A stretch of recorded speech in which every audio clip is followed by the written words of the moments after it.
Good afternoon, and this is the regular meeting of Santa Barbara City Council, September 19, 2023. Would you please join me in the Pledge of Allegiance? I pledge allegiance to the flag of the United States of America and to the republic for which it stands, one nation, under God, indivisible, with liberty and justice for all. Madam Clerk, would you call the roll, please?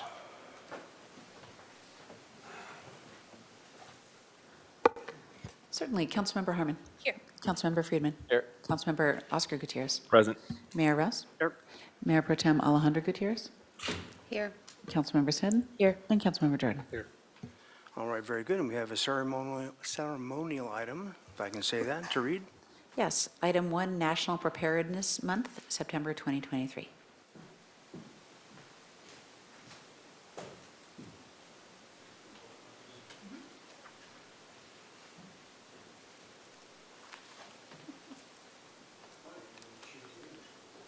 I think that sounds like a good idea.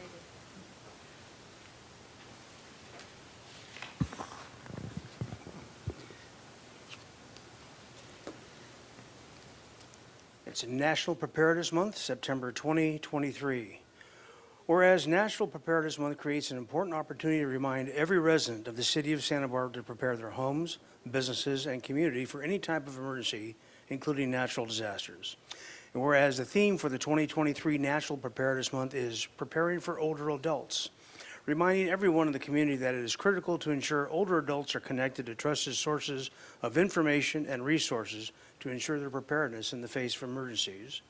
And whereas emergency preparedness is the responsibility of every resident in the city of Santa Barbara, such that all residents are urged to make preparedness a priority and work together as a community to ensure that emergency and disaster preparedness education is equitable and accessible for all.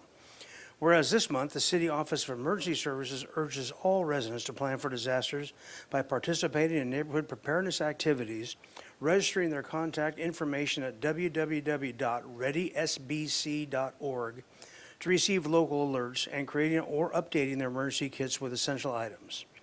Now, therefore, I, Randy Rouse, by the virtual authority vested in me as mayor of the city of Santa Barbara, California, do hereby proclaim September 2023 as National Preparedness Month and encourage all residents to develop their own emergency preparedness plan and work together to protect each other while creating a more prepared and resilient community. Congratulations. Continue. And we had this one. And Liliana, would you care to do that in Spanish for us, please? Absolutely. Mes Nacional de la Preparación. Considerando que el Mes Nacional de la Preparación crea una oportunidad importante para recordar a todos los residentes de la ciudad de Santa Bárbara que preparen sus hogares, negocios y comunidad para cualquier tipo de emergencia, incluidos los desastres naturales, y considerando que el tema del Mes Nacional de Preparación de 2023 es preparación para adultos mayores. Y como comunidad es fundamental garantizar que los adultos mayores estén conectados a fuentes confiables de información y recursos para garantizar su preparación ante emergencias. Y considerando que la preparación para emergencias es responsabilidad de cada residente de la ciudad de Santa Bárbara y se insta a todos los residentes a hacer de la preparación una prioridad y trabajar juntos como comunidad para garantizar que la educación sobre preparación para emergencias y desastres sea equitativa y accesible para todos. Y considerando que este mes la Oficina de Servicios de Emergencia de la ciudad insta a todos los residentes a planificar para desastres, participando en actividades de preparación del vecindario, registrando la información de su contrato readysbc.org para recibir alertas locales y creando o renovando sus kits de emergencia con suministros esenciales. Ahora, por lo tanto, yo, Randy Rouse, en virtud de la autoridad que me ha sido conferida como el alcalde de la ciudad de Santa Bárbara, California, proclamo septiembre de 2023 como el Mes Nacional de la Preparación y aliento a todos los residentes a desarrollar su propio plan de preparación para emergencias y trabajar juntos para protegernos unos a otros mientras creamos una comunidad más preparada y más resiliente.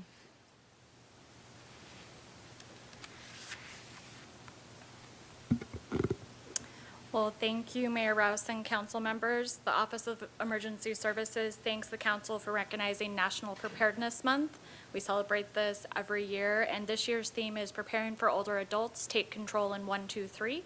And it empowers everyone, especially older adults, to assess their needs, make a plan, and engage their support network to stay safe when a disaster strikes. This year, the Office of Emergency Services is focusing on turning awareness into action by encouraging all community members to start preparing with these important steps. Learn about potential threats and community resources available to you. Sign up for emergency alerts at readysbc.org. Establish a disaster action and communication plan, and make or refresh your disaster kit. All community members are also encouraged to sign up for a community disaster education workshop or one of the other public education programs offered by the Office of Emergency Services. Again, we encourage all community members to take one step this month for National Preparedness Month to ensure that yourselves and family are prepared for our next disaster. Thank you, Stacy. Mayor Rouse, council members, thank you for having us here. I'm going to address this in Spanish for our community. Quiero alentar a toda nuestra comunidad que la Oficina de Servicios de Emergencia está trabajando duro este mes como lo hacemos todo el año y queremos reconocer septiembre como el mes nacional de preparación. Queremos recordarles que tomen el control en 1, 2, 3, queriendo decir que permitan que todos, especialmente los adultos mayores, evalúen sus necesidades, elaboren un plan y involucren a su red de apoyo para mantenerse seguros cuando ocurra este desastre. Este año, la Oficina de Servicios de Emergencia quiere centrarse en convertir la concientización en acción, alentando a todos los miembros a que comiencen a prepararse, y son pasos muy sencillos pero muy importantes. Obtener más información sobre amenazas potenciales, registrarse para recibir alertas en readysbc.org, establecer un plan de comunicación de acción y hacer un kit de preparación, o si ya lo tienen hecho, que lo revisen. Y también se anima a que todos los miembros de la comunidad participen en talleres educativos gratuitos que le llamamos talleres de preparación para emergencia que estamos ofreciendo por medio de la Oficina de Servicios de Emergencia. Gracias. All right, thank you and congratulations.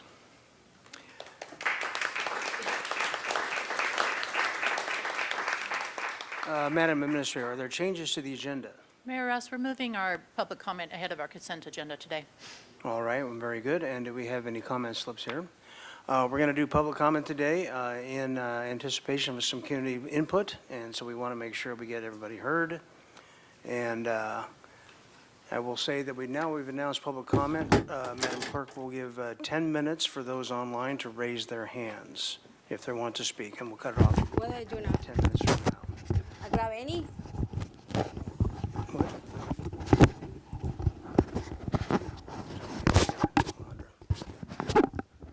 Okay, Brian Rosen, first public speaker. First time La I've primera ever persona been del público. first. Bueno, la verdad es que soy primero para hablar. I appreciate all of you. Aprecio mucho I a want to todos mention that ustedes y the quería mencionarles about the city council, sobre what's in the venue of the city qué es lo que council. está en la I would like to jurisdicción argue de la whatever happens in municipalidad. the city is Y within quería the decir venue que of the todo city lo que sucede council. en la If a ciudad homeless está person bajo wants to la tell their story jurisdicción. of Si alguien misfortune, en estado de cárcel however, quiere contar su historia, I guess, Randy, you yourself Pero alone usted, can't Randy, stop a no comment puede because I read detener from los the city comentarios, website, porque yo leí the en la city página de council upon internet majority que la vote may municipalidad por un voto en decide to mayoría hear a speaker, to bar a speaker on the grounds that the subject matter is beyond their jurisdiction. So it would take a majority vote of all of you to do that. I want to mention about history.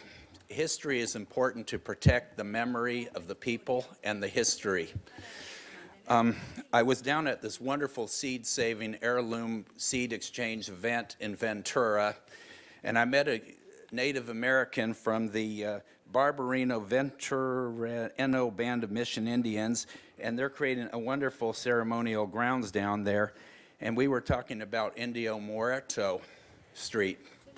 His tribe was vehemently opposed to changing the name because they were concerned that it was an important historical story, that there was a Native American found there, and that has been erased from history. And I don't like that either. My proposition was if the name was to be changed, there should have been some kind of monument. I was concerned about, I think there should be some kind of monument. His group didn't get here in time to testify to you, but I was happy to see I wasn't the only person, that there was Native American support for remembering the Native American that was found there. You know, it disappoints me greatly. I know there were some plaques that had something about the first white settlers that were removed, kind of a time capsule, I understand.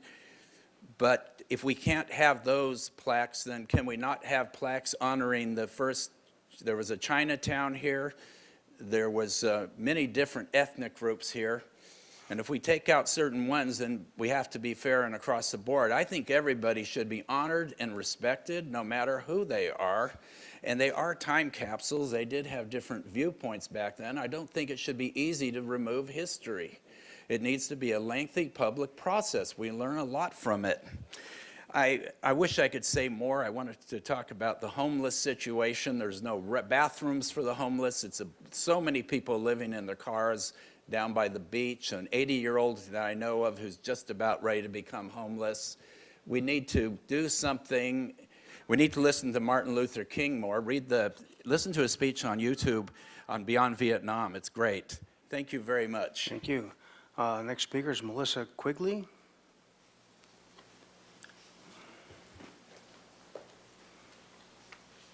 Hi, Mayor and council members. My name is Melissa, and I just felt like I have contacted the police department, and I contacted each of you in regards to the protest that was on Sunday night on Mitchell Train and Garden Street neighborhood. And I just felt like I had some very grateful, I'm grateful for the communication I've had and the support we've had, both from the police department, getting in touch with our family, and also from some of you. But I felt like it was such an important thing to share in person, and I had a lot of online emailing going on. And I just wanted to say that what happened on Sunday night in our neighborhood, in my opinion, in our neighborhood's opinion, was really unacceptable. We were absolutely terrified. And yes, like, I respect and heard some officers that explained what the situation was from their perspective and the steps they were taking and ensuring us that they were there and they were observing and they were ready to respond if needed. But I have 2 children, and we were scared, and they thought a war was happening outside, and there were fireworks being thrown, and there was drag racing, and the amount of sounds and the megaphones and the voices and the yelling was terrifying. And it didn't feel like something that would be considered a law-abiding protest, and it didn't feel safe. It didn't feel fair for us as a family and as a neighborhood, and I don't want to put anyone down, and I will state for the record, I don't condone racism, and I also support our police. So both of those things at the same time exist, and we were terrified. Our children didn't understand why people weren't helping. We have a 6-year-old and a 3-year-old. They didn't understand, like, how I'm going to use a fire extinguisher and put out a fire in case a firework hit our roof. They didn't understand just like why people weren't stopping it. And so I don't want to take away from free speech, and that is a First Amendment right we all have, but the situation was really scary. And I just wanted to share from a neighbor perspective and a citizen perspective in Santa Barbara that what we experienced on Sunday night for 2.5 hours was very terrifying. I don't have a solution. I do say that, like, I'm going to continue telling our children we can trust our city and we can trust our police, and everyone's doing what they can, and bad things happen, and we get the responsibility to choose how to act and how to be kind and how to not be one of those people that are making those decisions. But it was really hard as a mom, and it was really hard as a citizen. And so I just wanted to be in person, communicating our support for police, our support for the city, and also saying that that was a terrifying experience, and we really want to know that that can't happen again. Thank you. Thank you. Next speaker. Ms. Gutierrez, you have a question for the speaker? No, I just want to remind people that are out in the audience that this is their first time here in Chambers, that if they want to speak during public comment, there's a half sheet of paper in the back, and you have to submit it to the city attorney, because I see faces here for the first time, and I just want to acknowledge. Okay, thank you. Irene Martinez. Did I get this wrong? Nope. There we go. Okay, hi, council members, thank you. I stand before you today not only as a concerned resident, but as a first-generation immigrant who holds dear the values of unity, respect, and harmony that define Santa Barbara. However, recent events have shaken the very core of our peaceful neighborhood. Sorry, I'm out of breath, I just ran up the stairs. On the night of September 17, our community was subjected to chaos and terror initiated by an outsider with no regard to our city's values. Eden, an online influencer with a substantial following, sought to agitate rather than create meaningful change. What began as a complaint against racist comments by a former UCSB professor developed into a focus on unlicensed food vendors. While those concerns are valid, we must be cautious when allowing out-of-town, unlicensed vendors to threaten our local businesses. We must protect the unique identity of our beloved Santa Barbara. Explosives, burnouts, and alcohol use by some protesters undermined their cause. We must advocate for peaceful means of protest that resonate with our community. Moreover, it is essential to consider the impact of these events on our children. Many of them were left frightened and confused, believing a war was raging outside their homes. One child even asked, "Did anyone die last night?" What are we teaching our children when such fear and confusion become a part of their lives? It is imperative to note that this so-called protest was falsely advertised as a religious protest, but was in no way religious or peaceful. I know because I was there. Such false representation further undermines the trust in our community. I also draw your attention to the alarming issues of race baiting. Such divisive rhetoric has no place in our diverse and inclusive community. I urge you to take these concerns seriously. Our city is defined by its unity, tranquility, and respect for all residents, including first-generation immigrants like myself. Let us work together to ensure it remains so and provide our children with the positive lessons they deserve. Thank you so much for your time. Thank you. And that's it for people in present that want to speak. Do we have any online speakers? If you'd like to speak, sir, can you fill out a speaker slip back there?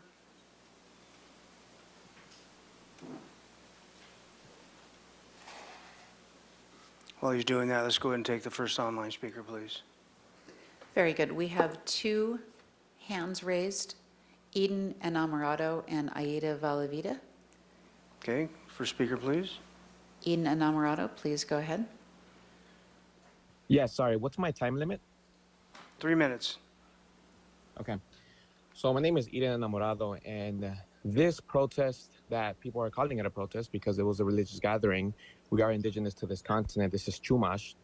The person speaking before me said that she was terrified, yet she was at the event. Santa Barbara has been violating SB 972 by filing charges against street vendors, but no one who complained about the event on the 17th is asking for the arrest of Jean Umana. Jean Umana, who committed a hate crime, assault, breaking and entering, impersonating a police officer. None of them are asking for that. What they are doing right now, they are tone policing. Tone policing. Now, back to the street vendors. Oscar Gutierrez actually lied to me. There's actually articles of him attacking street vendors, generalizing that all street vendors are coming from LA. Mind you, no one cares where brick and mortar owners are. Since when does Santa Barbara has a policy where brick and mortar owners have to be from Santa Barbara, even if that was the case that these street vendors are from LA?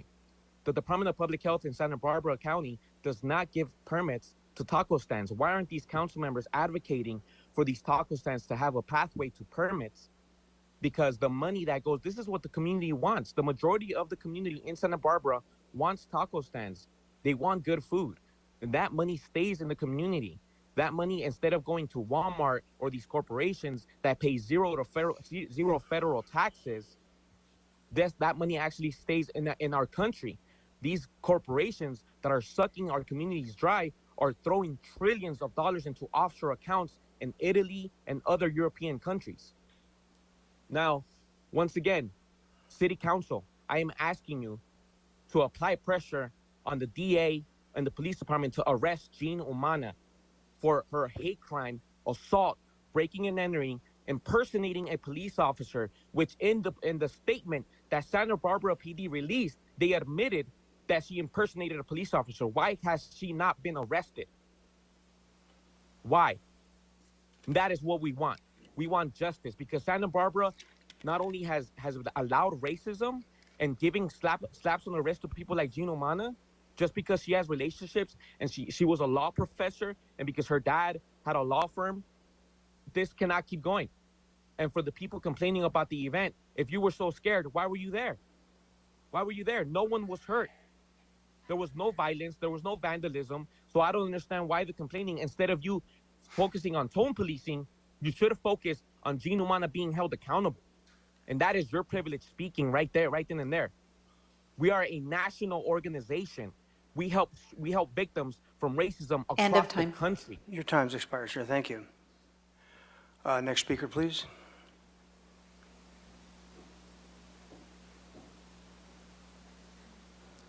Next speaker is Aida Velavida, then Richard Bautista, then Revolution Untelevised.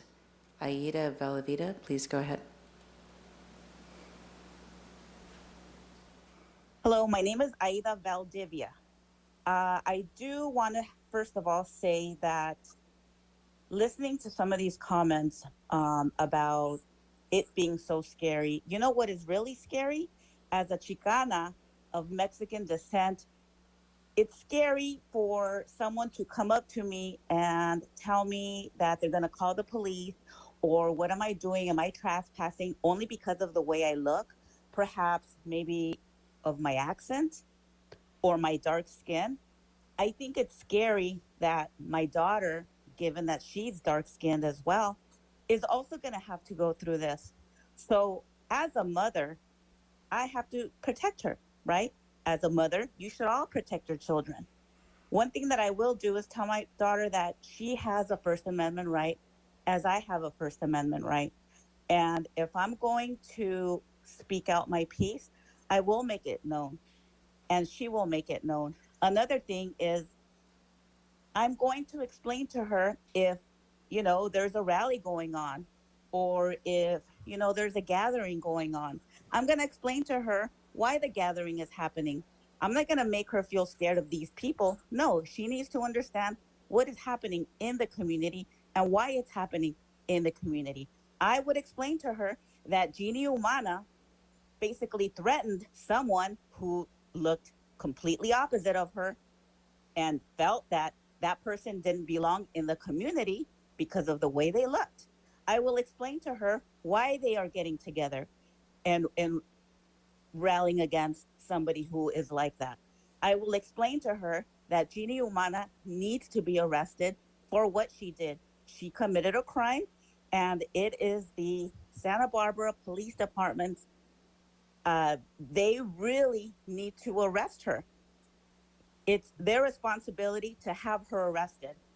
And this, what happened, and people going up there feeling so afraid, nothing happened. Nobody was shot. Nobody was breaking into. Nobody violated nobody's First Amendment right. So with that said, again, Gino Mana needs to be held accountable. The city of Santa Barbara needs to make sure that you guys are held accountable as well. Thank you. Next speaker, please.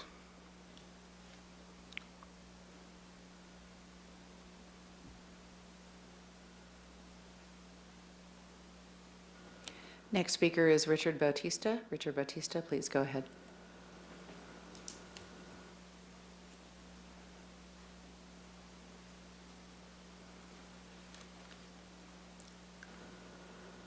Richard Bautista, you can unmute yourself and go ahead. Thank you. Hi, thank you. Hi, my name is Richard Bautista. I also have concerns about people that complain about other people exercising their First Amendment rights, especially when the person that they're complaining about is a well-known community leader and activist who advocates for street vendors and indigenous people's rights. Once again, if there was explosives used there, I think that Santa Barbara PD would have something to say about that. If there was any sort of proof of any violence, I think Santa Barbara police would have something to say about that. But there is no proof, so Santa Barbara PD had nothing to say about it. However, there is plenty of proof of all of the crimes and violations Gene Umana committed, and this is on tape. All this stuff is gone viral, and actually, Santa Barbara PD felt the need to address that because they know that she was impersonating an officer and all of that. So I too am here today to call for her arrest and to remind the city of Santa Barbara that this is indigenous land. That land belongs to the Chumash people, and this whole idea of having a unique, I don't know what the lady before me said, something about having a unique image. Is it just that she just doesn't want to see Mexican people on the street making money? That's all for today. Thank you. All right. Next speaker, please.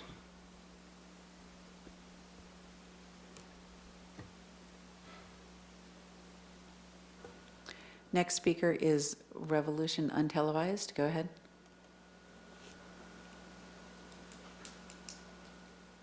Hi. I think it's. I would like to address the second speaker, the one who said that she was in fear of her life, her and her 2 children. As a Black man in America, I honestly don't think you understand what fear is. Being Black and brown in America, either Black, brown, or Asian in America. We face that fear every day with our children. We face that fear every day with our loved ones.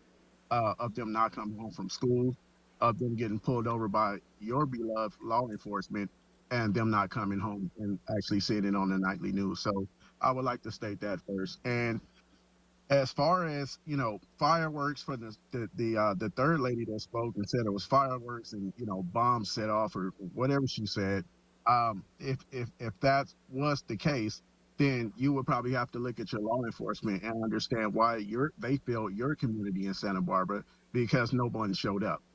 And the reason why they didn't show up is because no one at that protest did anything illegal. We were in our legal rights on the indigenous land that we stand on. So Idanina Morado does great things for the community all over. He's been all over this nation helping out the street vendors and anyone else in need. As you guys stated, you guys seen that he does have a large platform, and in that large platform, you see that he's helped hundreds of street vendors on a daily basis. He works tirelessly, him and his wife, to make sure that our street vendors are protected and the rights in this country that they should be having are had, so they can take care and feed their children as well. And so when those are violated, those rights are violated, and they can't do what they need to do to feed their families. That's when we step up to protect them, not to cause riots, not to cause any unlawful events to happen, but to go to make sure that the street vendors understand that they're not alone. And not just the street vendors, but hardworking construction workers who Gene Umani felt that she needed to trespass and broke 4 different laws, impersonating a professor and a law enforcement officer as well. And we have all of this on video and on tape, but she decides to trespass into that property and saying that they're not in Tijuana. So when you look at these things and you add it up and you say that you're not for racist comments, well then you need to understand and look back at the video and see exactly what happened. That should upset all of us. That should upset everyone that's Black, that's brown, that's Asian, any minority in this country. And it's something that we're going to always protect. And we're going to do everything in our laws in this country to make sure that happens. Protect street vendors. All right, thank you. Next online speaker. Mr. Mayor, that's the last online speaker. Okay, very good. And then Lex Flores had to leave, I think. That's correct. Okay, very good. And with that, we'll close public comment and move back to where we were before, which would be the consent calendar. You have some items to read? Yes, Mr. Mayor. Item 2, Reserve Policy Ordinance Adoption. Recommendation that council adopt by reading of title only an ordinance of the Council of the City of Santa Barbara amending the Santa Barbara Municipal Code by repealing Chapter 17.40 pertaining to the purpose, accumulation, and use of funds within the Harbor Preservation Fund. Item 3, amendment to Section 16.04.120, local limitations on wastewater strength of Municipal Code Title 16, Liquid and Industrial Waste Disposal Ordinance Introduction, Recommendation that council introduce and subsequently adopt by reading of title only an ordinance of the council of the city of Santa Barbara amending the Santa Barbara Municipal Code by amending chapter 16.04.120 relating to local limitations on wastewater strength.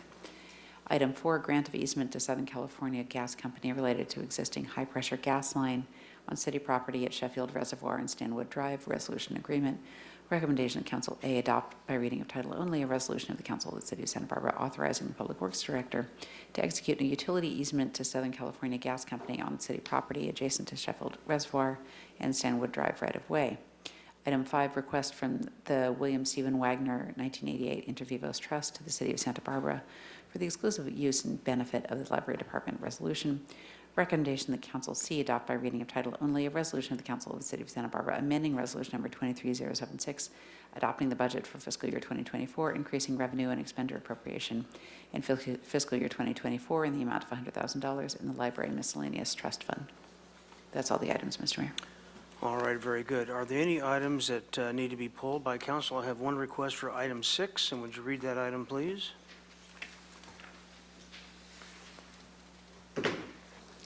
Item 6, approval to subordinate the city's affordability covenant on Presidio Park Apartments located at 420 East De La Guerra Street.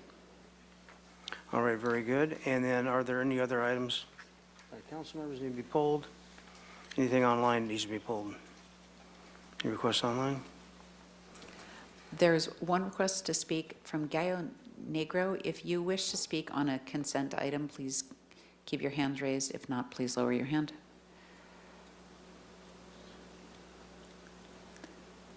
No hands raised for consent. Okay, very good. Ms. Harmon. Thank you, Mr. Mayor.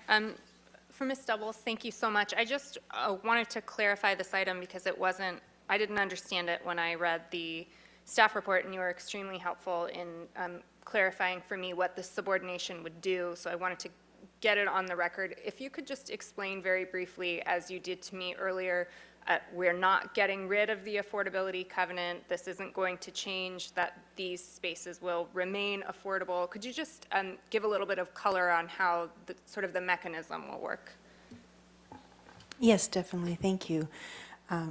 Mayor Rouse and Councilmember Harmon, our affordability covenant is currently recorded on the property. It is going to stay on the property. The subordination is only for the ability to cure for a foreclosure default, but specific performance is still there, which will enable the city to make sure that all rent and income restrictions for the property remain on that property. So just to add to that, the HUD contract is going to be approved, but even in the event that for some reason that didn't work out or it expires in 2053, we still have the capacity to enforce the income restrictions via specific performance, and this subordination does not limit our ability to do that. Doesn't mean that it's going to go to market rate even in 2053. So we're really not giving anything up by effectuating this subordination. Yes, that's correct. Thank you very much, and really appreciate the work, and thank you for walking me through it. Ms. Harmon, are you going to need to vote on that separately? Okay, with that, I will entertain a motion on the entire consent calendar. Moved by Friedman, second by Harmon. Very good. We have a motion by Councilmember Friedman, seconded by Councilmember Harmon for the entirety of the consent calendar. Please go ahead and vote.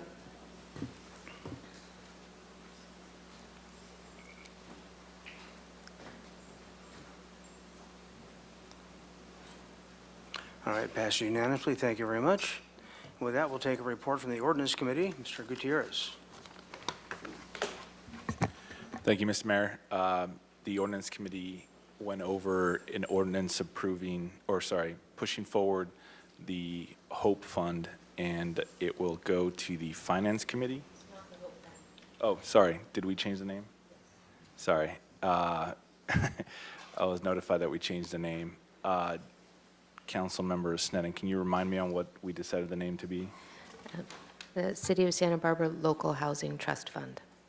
Yes, and that will be going before the Finance Committee. Thank you. All right, very good. And With that, we'll go to council member committee assignment reports. Ms. Sneddon. Just minor of note, the COMB had a oak tree committee meeting, and there have been thousands of trees, hundreds of trees replaced as a result of the formation of Cachuma Dam, and it's nearly complete, all of the replacement of these trees. It's been decades. And then also the East Side Library turning 50, fabulous event celebrating a community library. All right, thank you. Any further council committee assignment reports? Okay, it appears not. We'll move on to the next item. You have an item to read, please, Madam Clerk. Yes, item 8, Paseo Nuevo redevelopment options. Okay, and so don't all jump on the microphone at once here, but there we go. Thank you, Mayor Rouse. Council, I haven't introduced an item for so long, I kind of forgot I was on point. I'm very excited about this item. We've been spending a lot of time thinking for the last year, over a year ago, about how to revitalize and breathe life back into the Paseo Nuevo Mall. And in coming up with ideas and bouncing them off my colleague, Sarah Connect, came up with an idea that could potentially give us the mechanism and leverage to redevelop that. We have subsequently been in conversations with the leaseholder on the mall for almost a year, and working closely with a staff team comprised of myself, Ms. Connect, Elias Isaacson, Tess Harris, and our expert consultant team from Strategic Economics. Dina Belzer is here today, and of course, Dan Henschke has also been part of that conversation. So we are looking forward to introducing this item to you and to the community and getting your input and feedback. All righty, very good. And proceed with the presentation, Mr. Isaacson, or did you introduce the? Thank you, Mayor Rouse, members of the council. Sitting next to me is Dina Belzer from Strategic Economics, and she will be leading the presentation today. Excellent. Good afternoon, Mayor and members of the City Council. So you want to, let's see, sorry. There we go. Great. Thank you very much. First of all, I want to introduce myself and my team to you. Again, I'm Dina Belzer, and I'm the president of Strategic Economics. We're an urban economics consulting firm working primarily with public sector clients on complicated projects involving redevelopment and reuse. And I'm joined by my colleague Pat Flynn from Maxima Group, who I think all of you met in August. I was on vacation in August, and Pat is on vacation now, but we're working very closely as a team. We have a third colleague, Jake Cummings, who is working with Strategic Economics. So that's who our team is, and as has already been stated, we've been working very closely with staff on this project.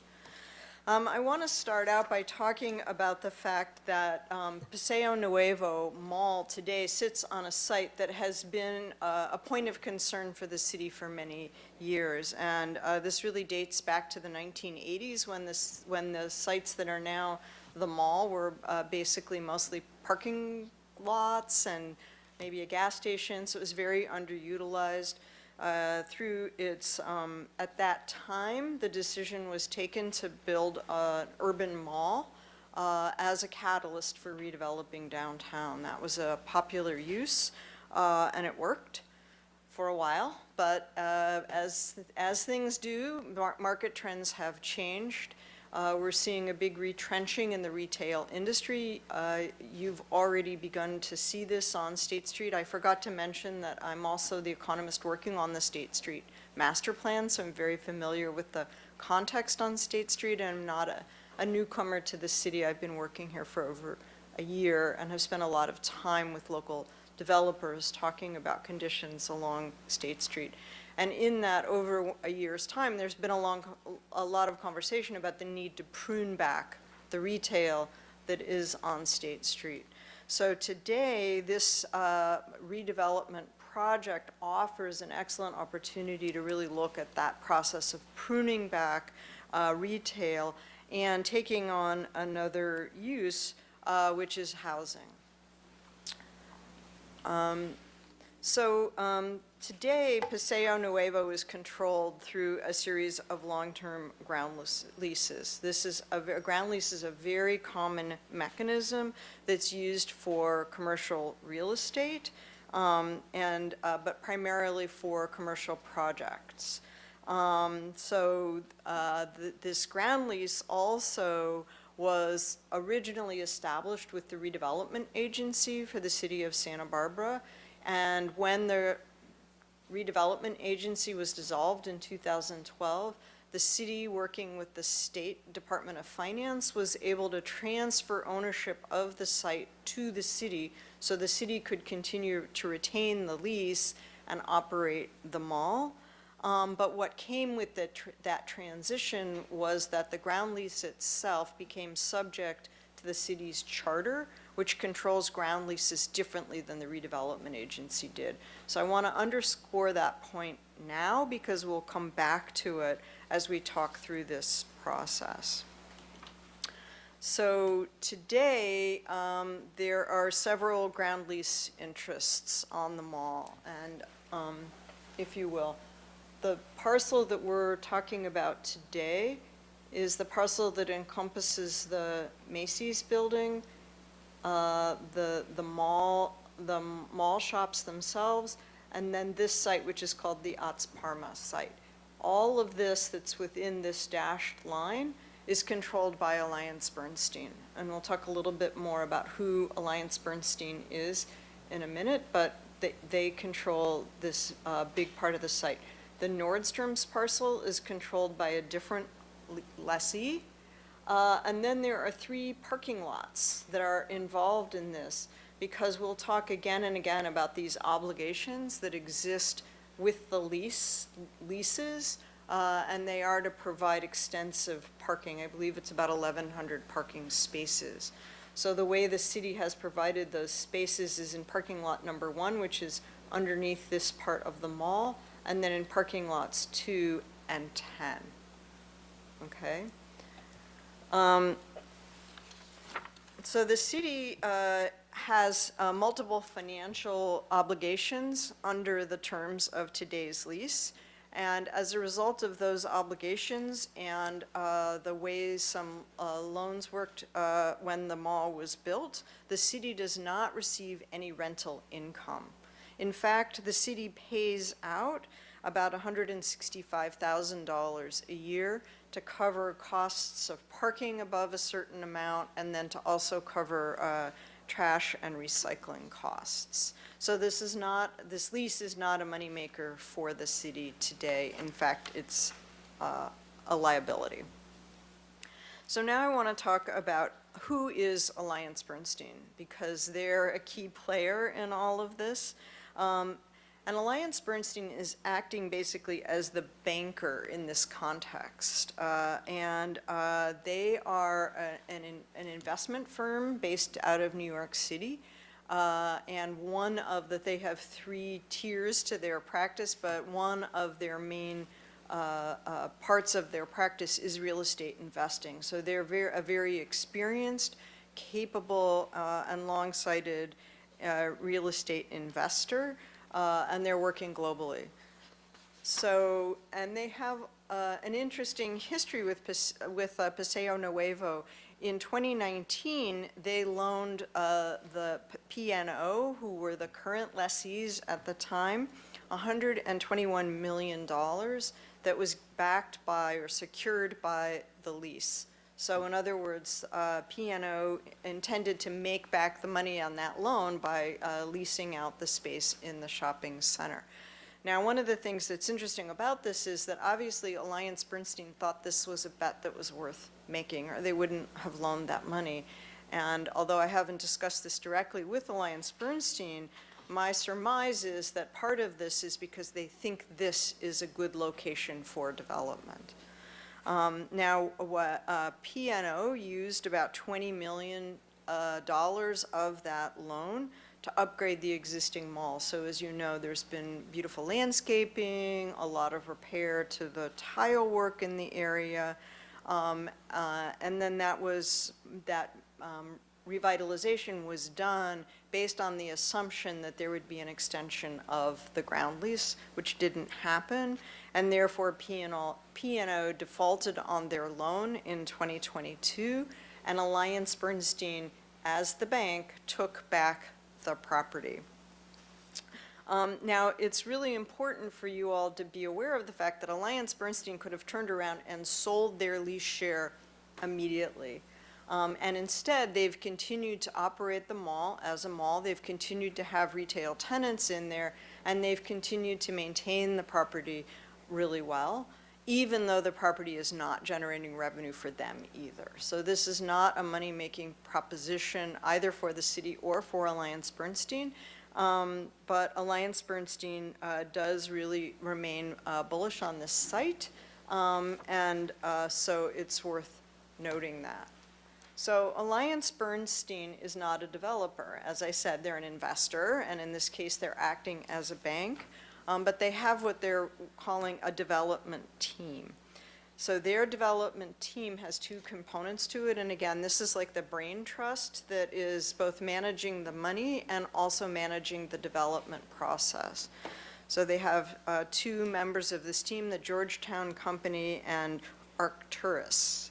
So the Georgetown Company is a very experienced developer who has an extensive track record of managing these kinds of complex urban infill projects and doing mixed-use development. So although mixed-use development seems like the standard development format for any urban project today, they're still very complicated to do.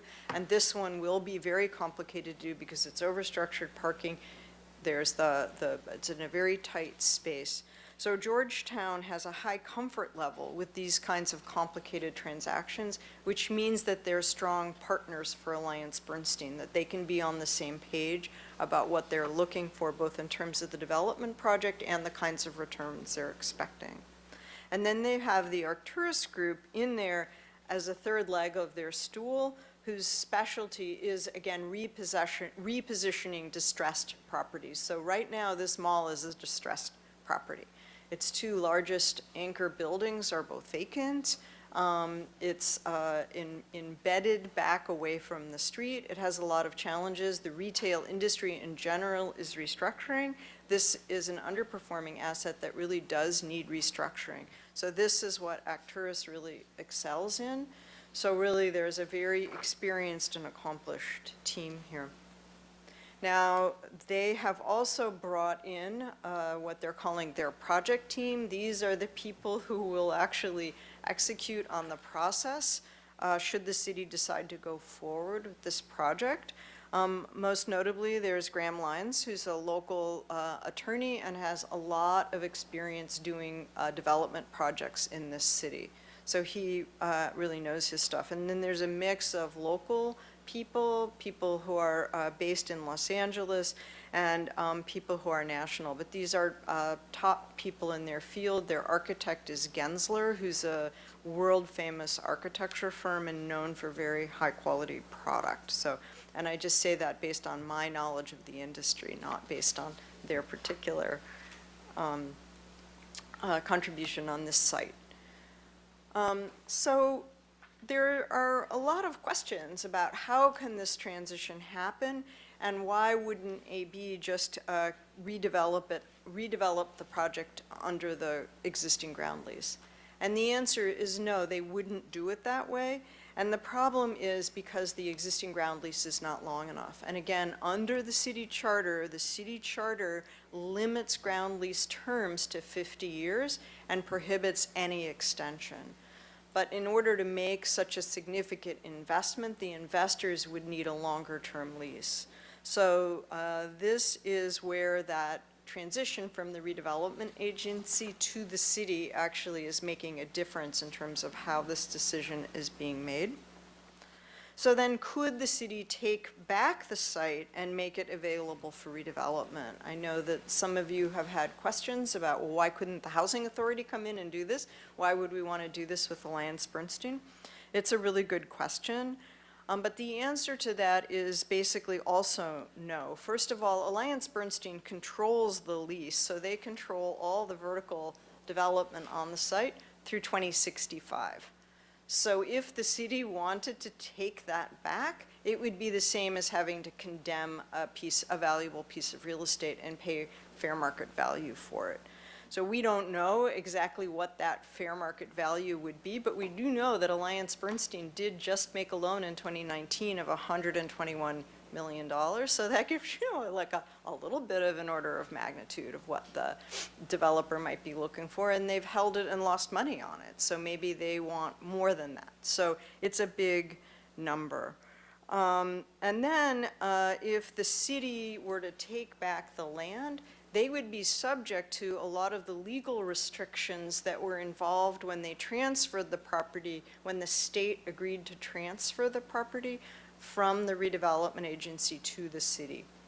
In many cases, cities were forced to just sell the assets that their redevelopment agency held, but this one was encumbered with these various parking restrictions and other things that made it infeasible to sell at the time. Those restrictions would, in theory, still be in place, or if it was sold, then the city would have to return back turn back some of the profits to other taxing entities, the county, the school district, etc. And the city may only make approximately 11% of the proceeds of whatever that sale is. So if they had to pay more, then they had to pay a lot for the site, and then whatever they could sell the site for may be less than what the city has to buy it for, and then you would only get 11% of that. So it doesn't seem like a good financial deal. On top of that, finding a new developer takes time. You'd have to issue a request for proposals, go through that whole selection process, which can take years. And then the new developer also has to line up financing. So this is a complicated, again, house of cards that would have to be reconstructed. Given the risk, again, the cost, etc., this just is not a viable option. So the city has two clear paths forward.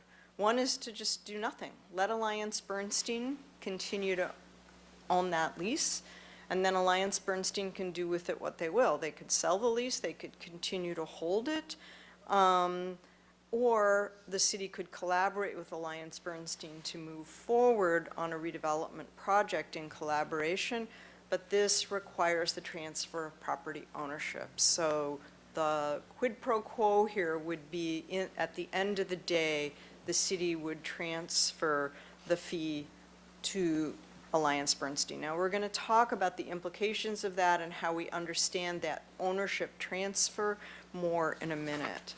But I just want to walk through some of the details of the do-nothing scenario and the collaborate scenario, just so you have a little bit more understanding of what could happen here. So first of all, there is likely to be a change in use there. It would likely not continue to operate as a retail mall. It might be office. It might be storage. There's already storage on upper stories of Paseo Nuevo. Last time I was in town, I walked through the mall quite carefully and was interested to see that storage space, there were signs for lease. So that's something to keep in mind. The Macy's building could remain vacant for a considerable period of time. And the city has no control over the maintenance. Again, that's the responsibility of the lessee. And so that space could continue to deteriorate, and eventually it could become more of a public nuisance. So that's a concern.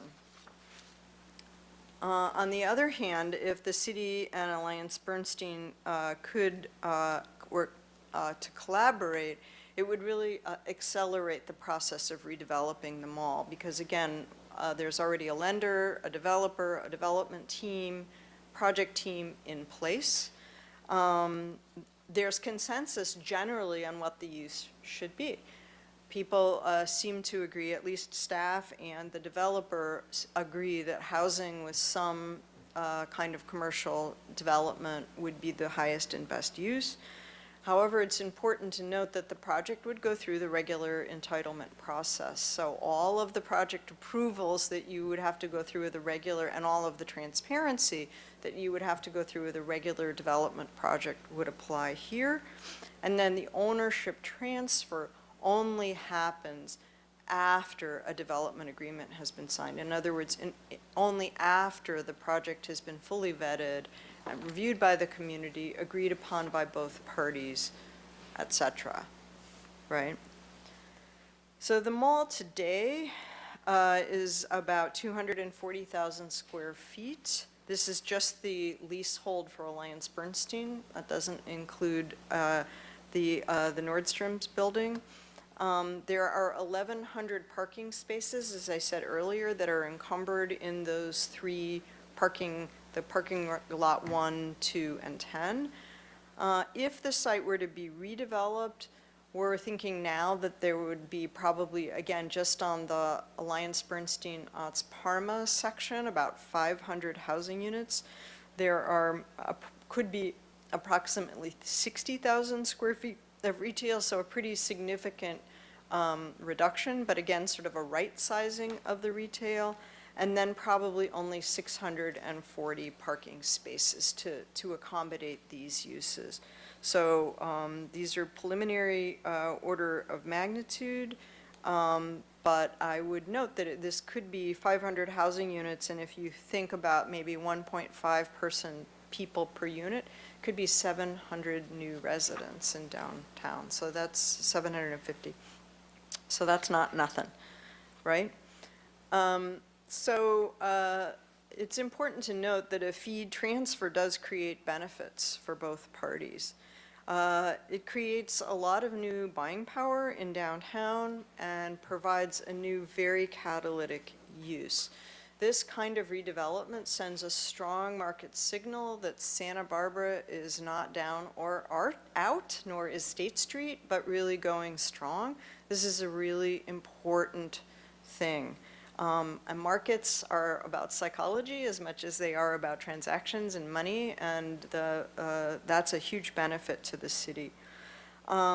There's also the potential that the city could be saddled with this lingering nuisance, and it could be redeveloped eventually, but we don't know when. And then also, the city would have to stop paying out money at the end of the day, and there's the opportunity for the city to actually recoup revenues through property or sales tax.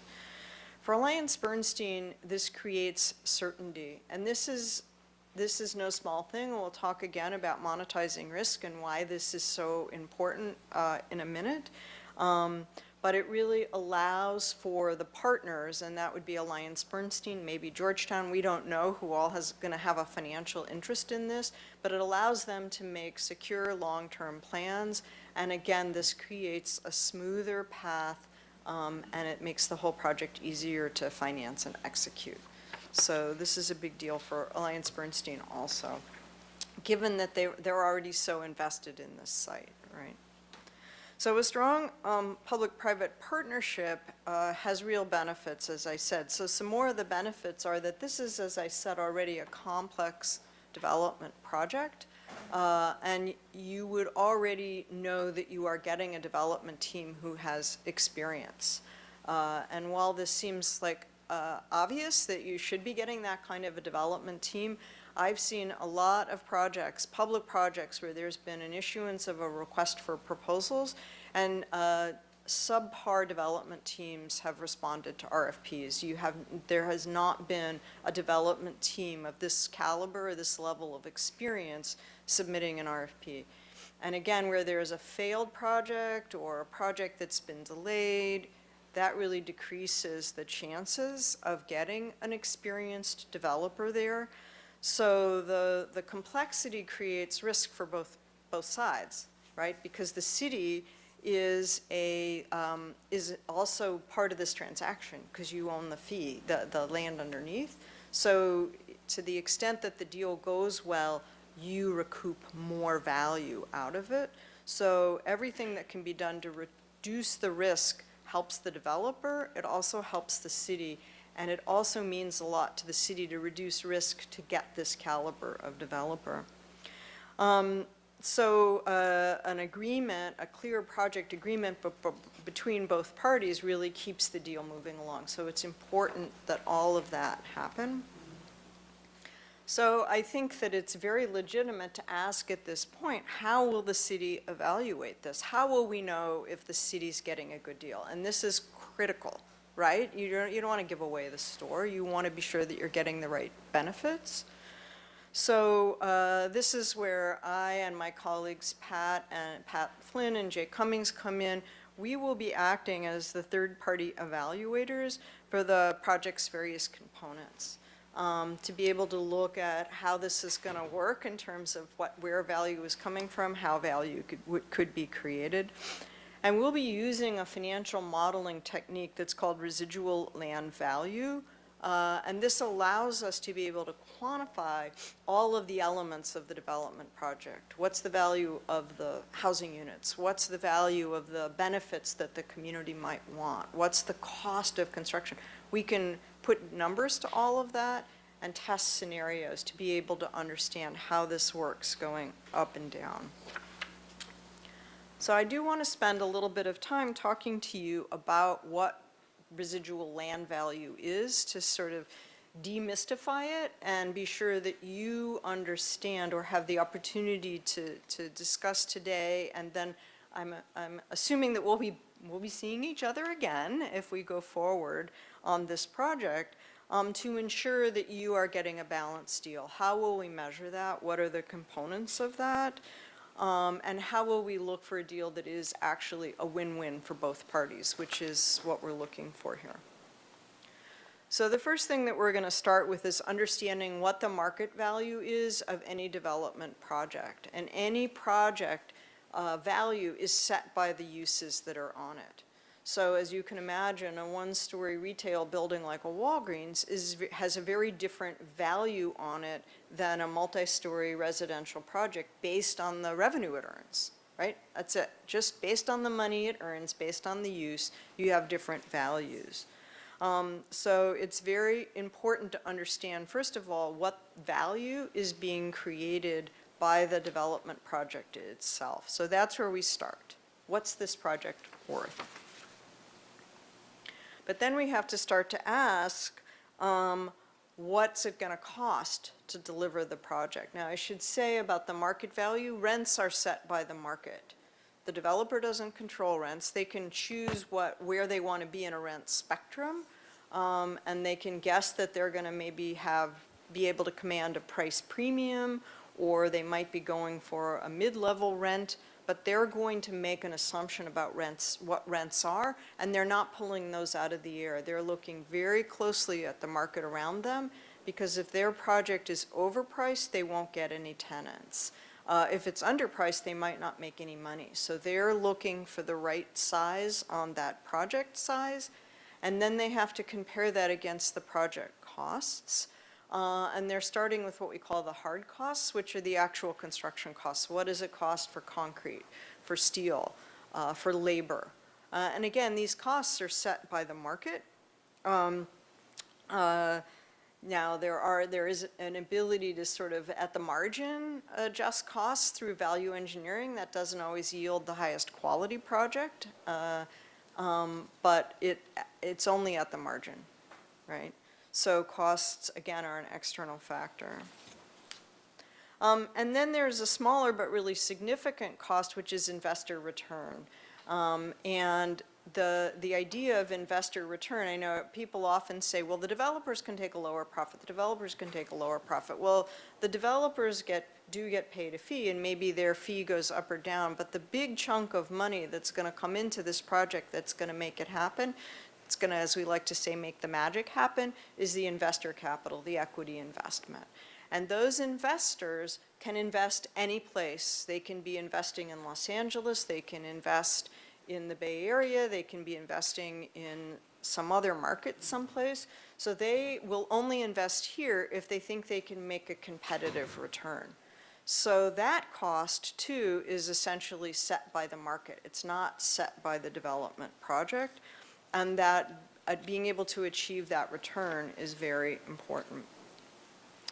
So finally, after subtracting the project costs and the investment return from the market value of the project, what's left over becomes what we call residual land value. Okay, and this is an abstract term. We're not, in this particular case, referring to actual land value. If a developer were trying to purchase a piece of land, they could go through this same equation because they want all of their costs, including return, to equal the market value of the project, right? But the only thing that is determined by the individual characteristics of the project and not by the market is what's left over after you subtract the project costs and the investment return. And that's what we call residual land value, right? Now, in this case, because the city already owns the land and, you know, you're going to do an exchange, that value will be manifest in the benefits that the city achieves, primarily in housing affordability, but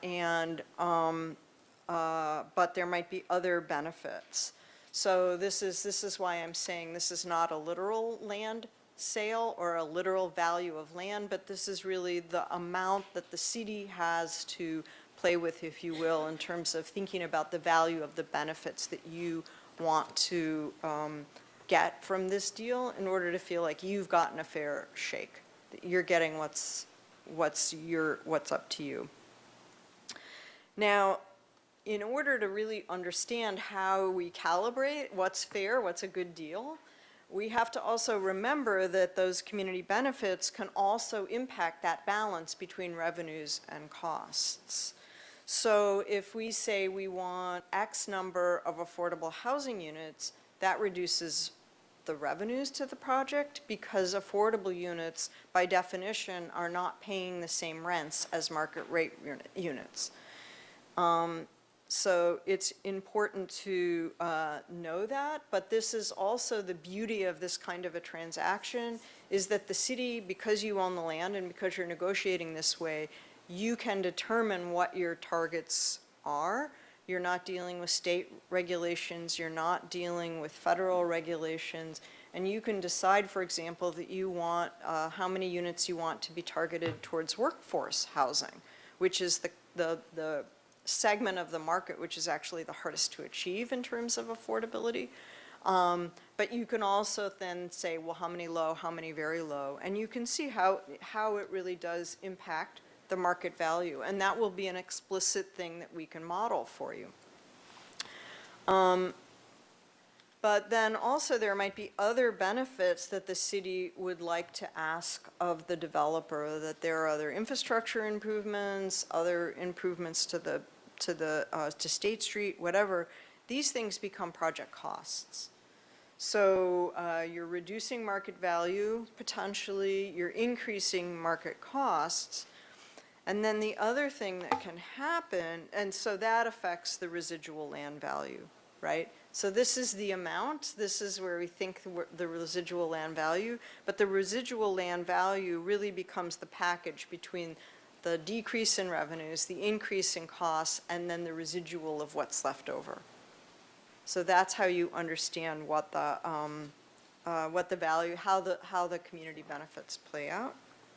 And then there's one more factor that impacts the equation, which is risk. We talked about this before, but I'll underscore this point again. The longer it takes to do a project, the more uncertainty, like, is the project going to get its approvals? Are we going to be able to make this happen within the market window that we're trying to hit? The investors will price that. They charge more to lend money to projects that they think are riskier. Excuse me, so that also becomes an increased project cost. Excuse me, yeah, am I in the right place? Yeah, delays, thank you, Eli. So all of these things affect the residual land value. So this is what we will be walking through with staff and with you over time to help you understand in a clear and transparent way what the balance is. And this is not just to protect you, but it's also to protect Alliance Bernstein and have a transparent conversation with Alliance Bernstein and the Georgetown group, so that they see that you're not over asking and they're not under delivering. But we're really trying again to find that sweet spot. So just quickly to talk finally about what the process next steps could look like. The first step would be to prepare a project agreement. So this is based on that establishes this project description. So remember how I said the market value of the project is determined by the revenues that you're going to make, how many units, how many square feet of commercial, all that is what sets the market value.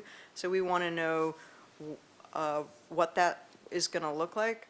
And then develop this agreement that's similar to the Carrillo Castillo parking lot project agreement.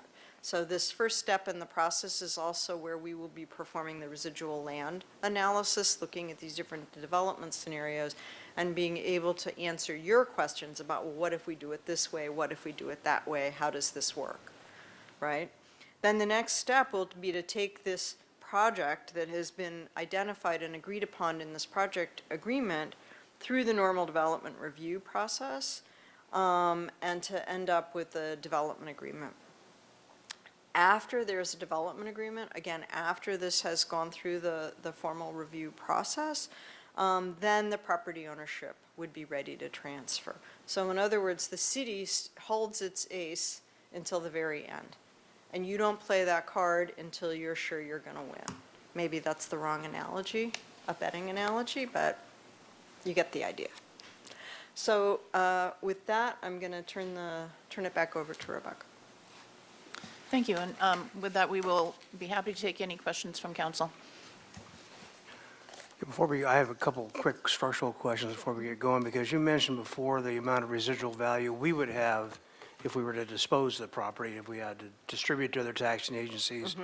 And this might be a Dan Hinchey question, but it's the whole thing about surplus land versus a fee simple assignment. Is that something that, because there's no monetary exchange, but once again, there's a substantial residual land value. So is that something that can be cleanly and simply done? Well, first of all, we don't know that there is a large residual land value because there are all these encumbrances. We don't know what the development program is. Not to us, but I mean to the developer who's going to be getting value for the exchange of doing what we want in the project. Right, right. That would not necessarily be the way the property is valued through, if you had to dispose of the property through the Surplus Lands Act, Right. if that's what you're asking about? Well, I would just Right. considering. Right, yeah. To me, it sounds like a great scenario, the fee simple exchange but once again, if you look at the taxing agencies and whatnot, and we kind of went through this when RDA dissolved with our parking structures. Right. So it just, Right. and But gives you- me a little pause, that's why. Right, well, you have to think about it in terms of what you would have to pay in order to buy out that opportunity. Oh, no, I yourself, get that that's right? not feasible. Right, I right, understand yeah. that. So, I'm so, just looking at the actual, I mean, do we have to have some kind of, for example, state approval? yes, to right, tra- yeah. to make no, this that- transaction that will- happen. before I. I don't want to get too far in the well, weeds, but I just yeah, want to right. make sure Yeah, that I understand the I'm going to turn this over concept. to Dan, who's. Honorable Mayor, members of City Council. Responding to that question, do we need state approval? We're not sure yet. We don't think so, but we're not sure yet. And the reason is, as you mentioned, the Surplus Lands Act has a number of procedural steps if in fact the project is a conveyance of surplus lands. We don't think that this is a conveyance of surplus lands. We think that this is in the nature of a community development agreement that is furthering the city's interest in achieving an objective that you as the council want to achieve. And I want to go back to something that Dina mentioned that I think is very important. The project agreement, the project which defines the project description, is an essential step in defining what it is that the community is going to get out of this project. So it really is, if you will, a city project that, and the reason I say that is because We don't want to say that it's a conveyance of surplus lands, because if you do that, again, it's subject to a lot of restrictions, and what the property can be used for is severely limited. So it's a private-public partnership in essence then, because they have to perform to get for that exchange. Honorable Mayor, I love that description. It is a true public-private partnership in order to achieve community benefit.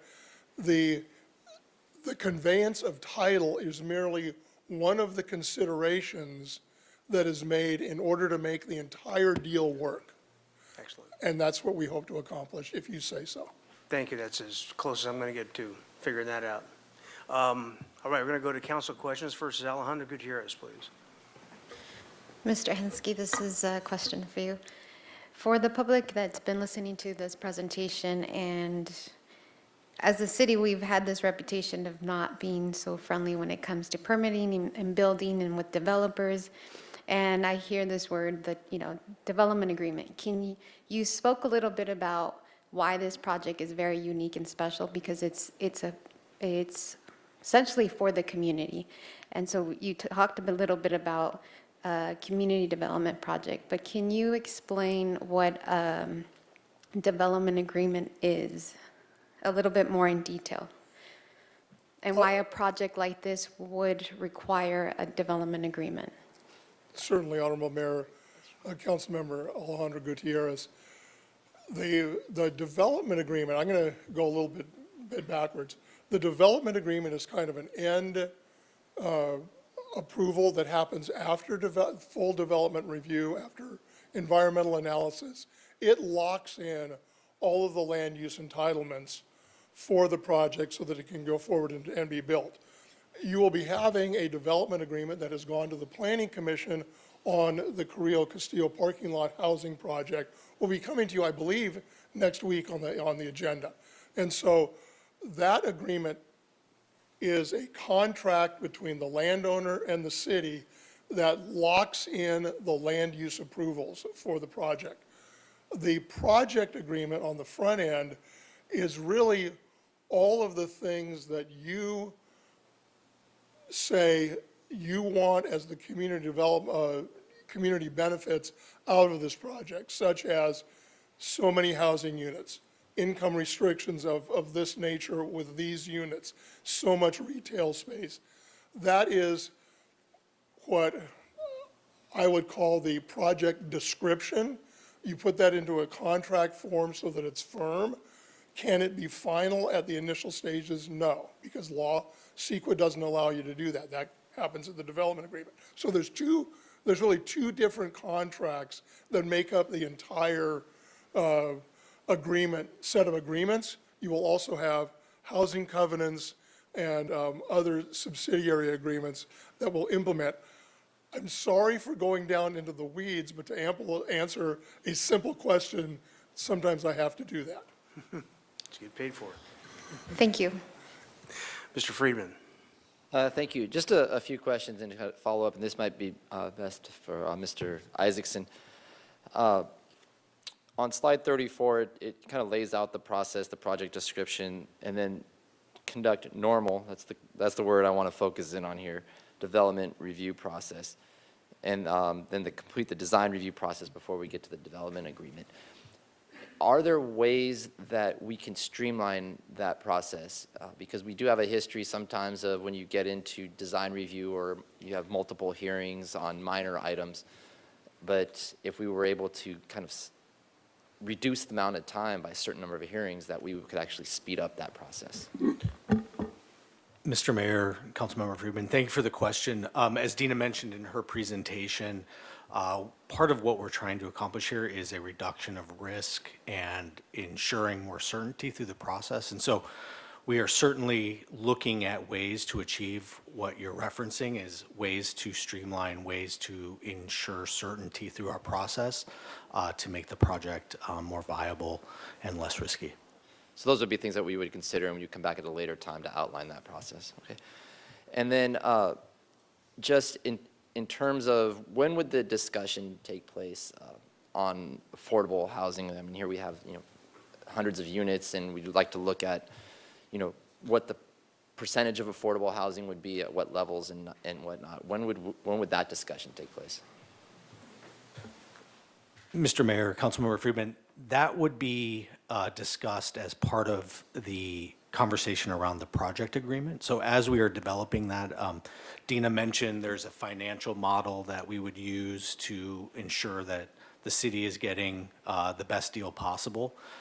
Through that process, we would arrive at the program for the site that would then lead to the creation of the project agreement that then would go through the normal review process that you referenced. Okay, because that kind of happens earlier on up front then. And Mayor Rouse and Councilmember Friedman, I want to just say that that is part of what we would be looking for input from you on today, is sort of what are your priorities for it. But however, since we need to run that through all of the negotiation and modeling, we're looking more for priorities than finite, this is what we want, because we have to make sure it will work or we won't get it. Point taken. And then just two more questions. We have the whole mall area, but then there's the other properties, in particular Nordstrom's. So although that's not part of today's discussion, how would the potential redevelopment of Nordstrom's play into this conversation, if at all? Mayor Rouse, Councilmember Friedman, at this point in time, it does not play into that conversation. However, I do note that one of your public speakers is a representative from Nordstrom, so perhaps he will speak to that when he makes his public comment. Okay, so we go through this process and it would potentially open up further conversations with Nordstrom's, but that's not on the table today. But if we go down this, that could be on the table. So it could shift significantly if those discussions take place. And then my last question is, how does this, we're currently going through a master plan, and you're a part of it now, for looking at downtown. And this could be this would be, if it was to be a significant change. How does this play in with the master plan? If we start going down this path, what would the reaction of the master planning process be now that we would have these? How would they consider this? Mayor Rouse, Councilmember Friedman, again, an excellent question. We are in the process of still developing the master plan. At a recent meeting, I believe it was in August, the team, our city team, our consultants, shared a sort of 3-district concept for the State Street Master Plan, focusing in on the more entertainment Old Town district in the lower 3 blocks, an arts and culture district in the upper 3 blocks, and then a sort of civic core in the center, which fronts the area of Paseo Nuevo Mall. I think that this proposal would obviously sort of impact the thinking of what that sort of civic core ultimately looks like and how it could ultimately function.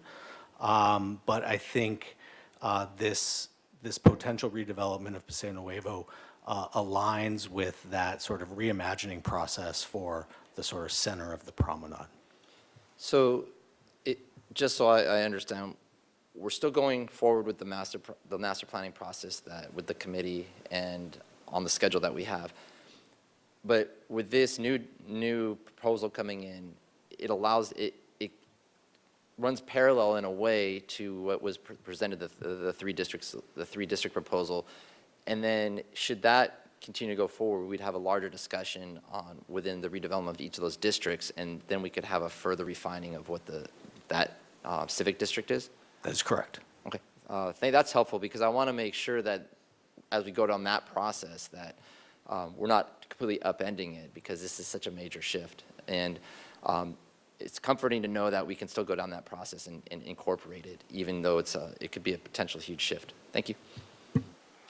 Mr. Jordan. Thank you, Mr. Mayor. So, let's back up. I'm confused what you're asking for us today. I see what it is on the staff report, but just kind of in the context of what you're asking today and what this project agreement is, when do we talk about low-income housing, not low-income housing, what the mall looks and feels like, what else is on it, the components of it? When does council share its opinions on that? Mayor Rouse, Councilmember Jordan, we are asking for your input on that today.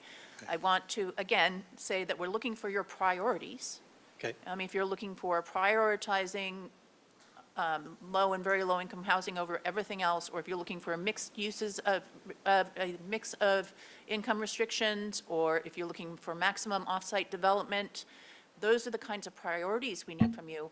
But again, we are asking for your priorities rather than your direction on this, because we will need to make sure, in order for this project to work, it really has to work for both parties, and we need to be able to come back to you and say, this is how we have negotiated this to honor your priorities. And that is where strategic economics will really come in to assist us in the modeling and saying, yes, we think we can have more of your priorities, or no, we understand why we aren't going to be able to get as many of those priorities as we wanted. So as you're thinking about your priorities, it's really those trade-offs of what do you want to be the focus or foci, and it may be multiple. It probably will be multiple for this development. So I suspect that was unclear with me, and probably seeing how many people are here, that kind of might have been unclear in the public based on the staff report too. But I get it. So then just some nuts and bolts things. Why is a residual land value determination crucial to the process if you don't know the boxes that have the project costs or the investment return in them? We will know those boxes. You will know those for sure? Yes. Well, There's no other project that's ever taken place in the city where we've known that information. Well, that's one of the advantages of being in this kind of a partnership. Okay. And there are some questions around, specifically around the constructability of the project, given that there's an underground parking garage underneath it. So this is one of the reasons why we want to work closely with the developer to be able to understand what their costs are and to be able to represent those to you so you understand those as well. And then we will probably get some order of magnitude on the investment return. And again, those capital market numbers are out there. It's not, those are not a huge mystery. So we'll know what kind of return those investors are likely to expect. So this gaming relationship we play with a normal project where somebody can or can't pencil something out, in this particular type of relationship, they're not increasing their projected costs and decreasing their investment return, or increasing their investment return to arbitrarily shut down our residual land value. We'll have a better sense of those relationships than we do in a normal project. We're hoping so. Okay. Yeah, I mean, Well, it's kind of crucial to the whole Right, yeah, discussion of why right, have yeah. one, right? But I think that to the extent possible, we will be benchmarking the numbers against market standards. As I said, rents are out there. We know what that information looks like. We have a general sense of what investment return can look like. So we will be able to bracket the parameters of the transaction for sure. And again, the construction cost is probably one of the most challenging costs, and we're hoping to be able to work closely. And again, this is an advantage to this, is that there is a development team already in place, which doesn't always happen. That may be another reason why you don't always get clear numbers out of developers, because they have not been willing to invest in getting that information. And then tell me, when you've done this before with city councils, how this process kind of works through the project agreement, normal development review, design review, development agreement, as you do the horse trading back and forth and arguing on that bar chart, because substantial work is going, I would assume, probably substantial work has gone into this already.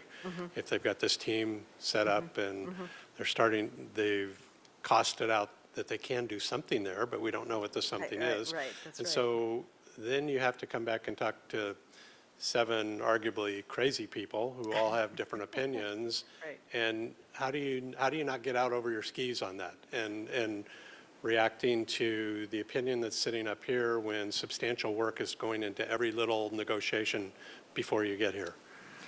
It's a great question. Well, I think transparency is one of the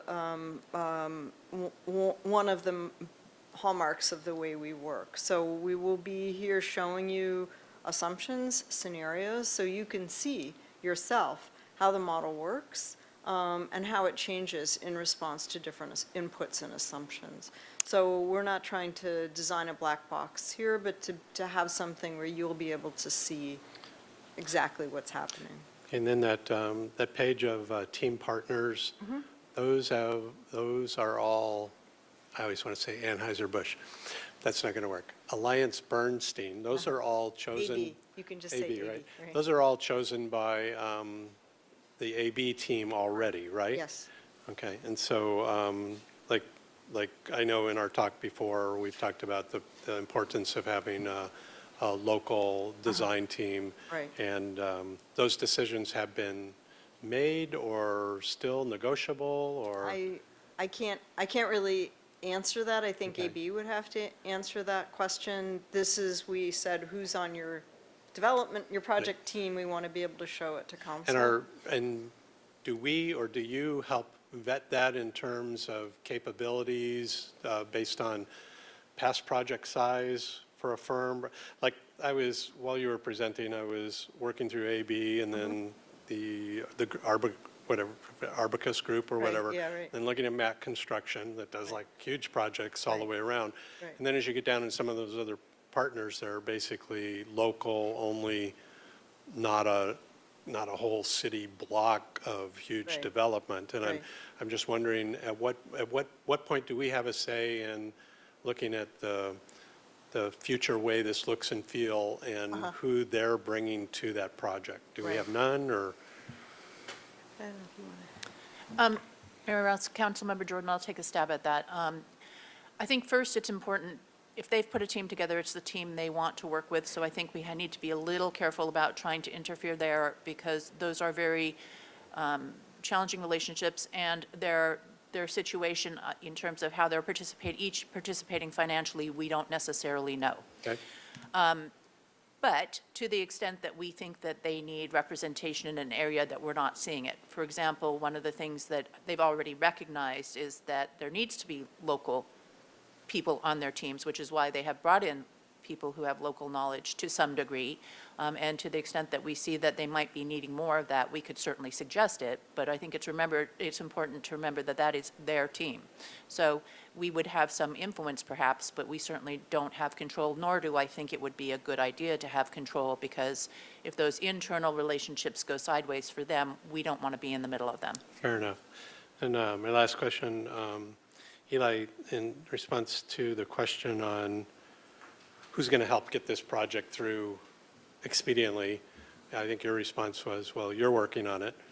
Haven't we done past projects in before where we just cut to the chase on how much height you're going to get, and we put that in front of council and say, well, here's the height we're going to allow. Now you guys all go design to your heart's content to get that, so we don't end up at a design board or equivalent with them basically playing with height that ends up less than politically would have been approved. I know we've done that. I don't need to ask that question, but I mean, when do we have an opportunity to make sure that's not going sideways before it gets into that design process and then goes sideways? Mayor Rouse, Councilmember Jordan, again, an excellent question. I think part of it relies on the program that is included in the project agreement. We have things like housing accountability and other things that ensure that discretionary processes don't reduce certain elements of the project. But as we are working through this project agreement, we will also be looking at creating a process that follows our normal stops along the way, but looks at a sort of ordering of those steps such that we can provide the certainty that a developer working on a project like this would be requiring and looking for, so that we don't find ourselves in the situation you're describing. Okay, thank you. Thank you, Mr. Mayor. Thank you. Ms. Snedden. Thank you, Mayor Rouse. Well, this is, first of all, it's really exciting just to even think about those vacuous, empty spaces, and people, the community's been calling for housing in particular, but for it just not to be left like it is. So even that we're talking about what's possible is really exciting. I have a couple of questions, starting on slide 5 and the current ground lease interests. And I'm wondering, you mentioned that we would talk about or come back to parking lot 2 and also the Otis Parma property. Yeah, and if you could, how do those come into play? So Ots Parma is under a lease agreement with Alliance Bernstein. So again, that's a private agreement between the two of them, but the terms of that lease right now appear to be running along with the terms of the lease that the AB has with the city. So, so their intention is to fold that land into this development project. Exactly how that's going to work is still a little bit to be determined because there's frontage on State Street, there's some property that's back behind. So they're still in the process of negotiating their agreement. Actually, we discussed this with Alliance Bernstein last week, so it's a good question. And that will then be reflected in the residual land value, or Yes, not yet? exactly. Okay. It will be reflected in the development program that they put forward in terms of the number of units Okay. and the amount of commercial space they are assuming. And then parking lot 2 and 10, you mentioned those Right, come so into play. today, parking lot 2 and 10 are part of the encumbrances that go with the ground leases. And the terms of those ground leases guarantee access to 1,100 parking spaces. So if the terms of the ground lease are going to shift, then that encumbrance, at least with respect to the Alliance Bernstein-controlled property, would shift. So the parking lots 2 and 10 would continue to, well, we don't know, but they are currently owned by the city, and they are not part of the request from Alliance Bernstein. So the presumption is that those would continue to be owned and operated by the city. Okay. So those would be separate from, and they're not part of the constructability that parking lot 1 is. And are those lots something you would want priorities on today, or is that you're just flagging for us that those may come into play We're at just some point? flagging for you Okay. today that those are part of the current encumbrance. So as long as those leases are in place, those parking lots are essentially tied up in terms of the way they're being used. Got it. Thank you so much. Mm-hmm. And then for the community, in this property now is the Museum of Contemporary Art and Center Stage Theater, and those were negotiated in initially as community benefits. And is that something that we could ask that continue in some Mayor Rouse, format? Councilmember Seddon, that's certainly something that we will need to address, whether or not is addressed through the part of the obligations for AB and their development team, or whether it is something that we find an alternate way to provide those community benefits is something that we would need to discuss. And part of that comes down to your council priorities. Do you want those to be priorities of the community benefits ahead of other things that you'd like to get done, or would you like us to work with our partners to find other ways to effectively provide those benefits? I will say that at the time that Paseo Nuevo was built, we did not have the benefit of the wonderful theaters we have now, so there may be alternate ways to provide that and still preserve the opportunity to get other priorities out of council, but we would need to discuss around that. But we're very much interested in hearing your interests on that. Okay, and I think once we talk about our priorities, I'm going to want to have it all and not just only one priorities, and I think there's room for that and housing as priorities. Another one to ask about is, it's sort of set up now as having existing paseos through, so that it's not just one monolith that's closed off to the rest of community, and thinking of the downtown master plan and different areas. Is that something that at this point we would weigh in on? Well, that's a priority I think we'd like to hear about from you today. Okay. Thank you. And then I think, so I'm just wondering, and this is a genuine question, is, I mean, is this worth I think it is worth a community survey of what, what is the community hoping that we might have as a priority for that space? Or do we have confidence in ourselves as representatives of the community? Mayor Rouse, Councilmembers, and I think it's really, the question goes back to you as to whether you have confidence in yourselves as representatives of the community. Certainly, you're welcome to talk to them and get their input, and we would encourage that. I think generally my experience is that you have a very good sense of what community priorities are, and they may range broadly, but in aggregate, I think you have, as a council, a good sense of priorities, and I do think that your leadership on this will be important to our relationship with the developer, that they understand that this is a council that's willing to take strong leadership to see this be a successful project that is part of reducing risk. So I would encourage you to consider how you want to get that information. Okay, thank you. Thank you so much. Those are my questions for now. Thank you. Thank you, Ms. Harmon. Thank you, Mr. Mayor. Most of my questions, almost all of them, have been answered. I just have one process question for Mr. Henschke. So I appreciate the explanation, and thank you, Councilmember Gutierrez, for the question about the project agreement and the development agreement and sort of those dual phases. But what I would like to understand is I assume that the intention is for this project agreement to be binding, right? Unlike the term sheet debacle of years past. Honorable Mayor, Councilmember Harmon, it is intended to be binding to the extent that it can be binding, given the fact that we can't make a final project approval prior to going through the CEQA process. And so that's why I call the project agreement a project description that defines the terms and conditions of the priorities that the council has and the agreements with the developer to deliver on those, subject of always to going through whatever CEQA process is required, and then final approval of the development plan, which then gets incorporated into the development agreement. So by the, it's not like a term sheet. It is a contract.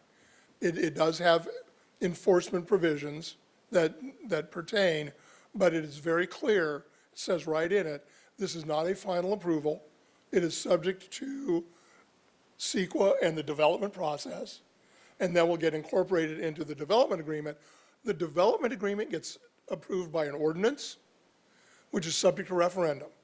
So once we get through the development agreement process, we are assured, really, of what the project is and what will be delivered.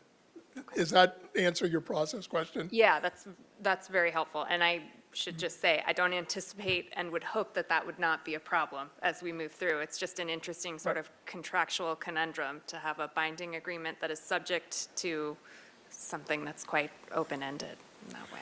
So it's fun for you, I'm sure. Thank you. All right, very good. And with that, we'll go to public comment. First public comment is Robin Elander. You have 3 minutes.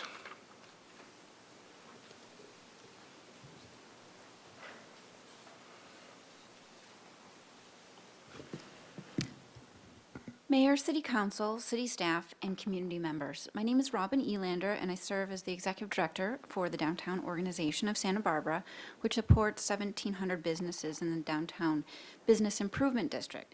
As you know, Paseo Nuevo and its current and future value to our community and the heart of downtown is of significant importance. On behalf of our organization's board of directors and the downtown business community, your thoughtful consideration of the choices associated with this project are very exciting and of utmost importance. Your priorities, especially when it comes to the diverse elements of housing, mixed use, and community benefit elements, as well as the commercial development that's involved with it, really, and how you work with the developer are obviously very important in how it allows the project to proceed. Thank you for exploring this unique opportunity for the future of our community. I look forward to working in collaboration with you all and, to the extent possible, the project team to support what could be a very special reimagined space for future generations to enjoy. Thank you. Thank you. Do we have some online speakers? Yes, Mr. Mayor, we have 3 speakers. We have Scott Sanfilippo, Anna Marie Gott, and Lee Heller. So Scott Sanfilippo, please go ahead.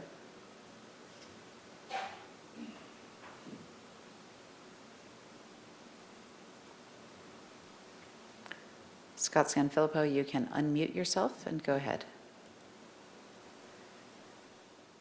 Thank you. Good afternoon, Mayor and Council members. I am Scott Sanfilippo, founding principal of Praelium and one of the owners in 7th State, the former Nordstrom building in Paseo Nuevo. We are very pleased to learn the current owners of Paseo Nuevo wish to reinvest in the community like my partners and myself. We are excited to learn more about Bernstein's proposal and the city's ideas for Paseo Nuevo, and would appreciate similar treatment as one of the owners and stakeholders in Paseo Nuevo. We invested in Santa Barbara 2 years ago since we strongly believe State Street is the premier street in the coastal area. And while the economy and pandemic hurt businesses on State Street, we believe an explosive interest and tourism will return this year. Therefore, we plan on being a major contributor to investment in State Street to make it the #1 destination in Santa Barbara. Should you have any questions, I am always available to meet and discuss at your convenience. Thank you for your time and dedication as a City Council member. We sincerely appreciate your service to the community. Thank you. May we have the next speaker, please? Next speaker is Anna Marie Gott. Please go ahead.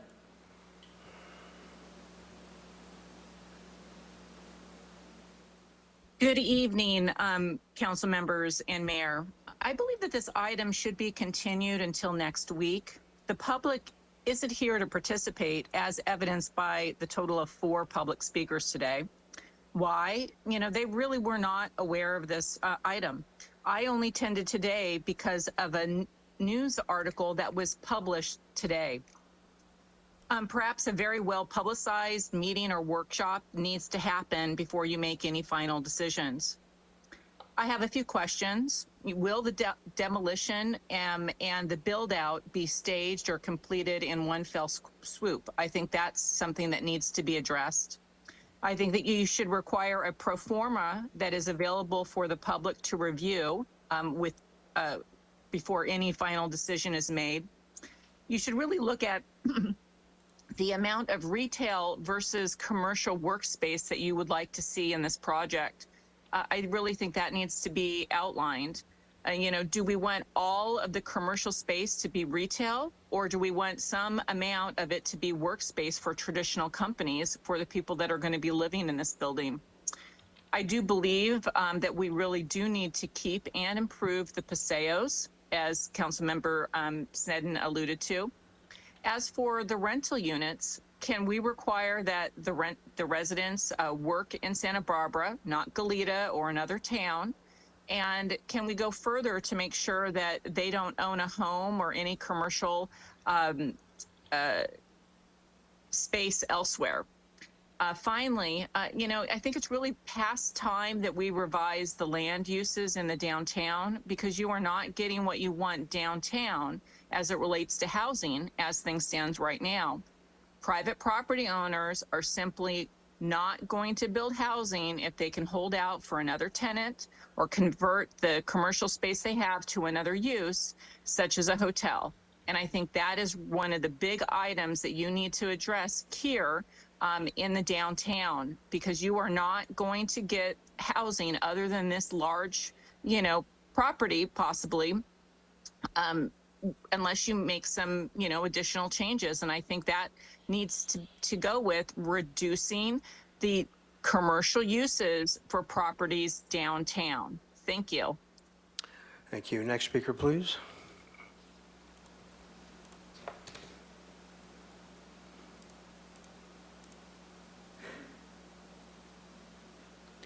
Our next speaker is Lee Heller. Lee Heller, please go ahead. Mayor Rouse and Council, good afternoon.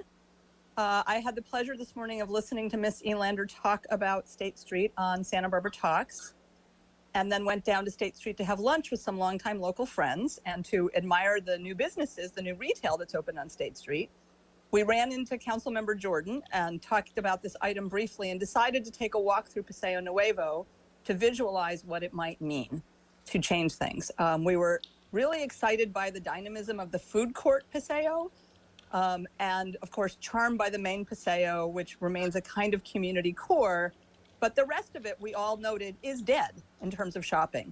Paseo Nuevo is no longer fulfilling the role that it played when it was created. So this is a unique opportunity, and I realize how complex a deal this would be, how many layers there are to it, and the fact that it can't be finalized and committed to until there's CEQA review. But this is, I think, worth pursuing with the priorities that staff is asking you to identify, which are clearly as much affordable housing as such a development could sustain, with mixed uses that would make it appealing and revitalize the whole region so that the people living there would have access to businesses and services that they want, but that would also bring other locals and visitors in. But I do urge you to move forward. This is obviously a preliminary vote, and then there will be an opportunity with community feedback to refine the priorities in order to determine whether or not a deal can be made, if it's affordable to the city, and if it's something that can be done in agreement with Alliance Bernstein. Thank you so much. Thank you. Are there further public speakers?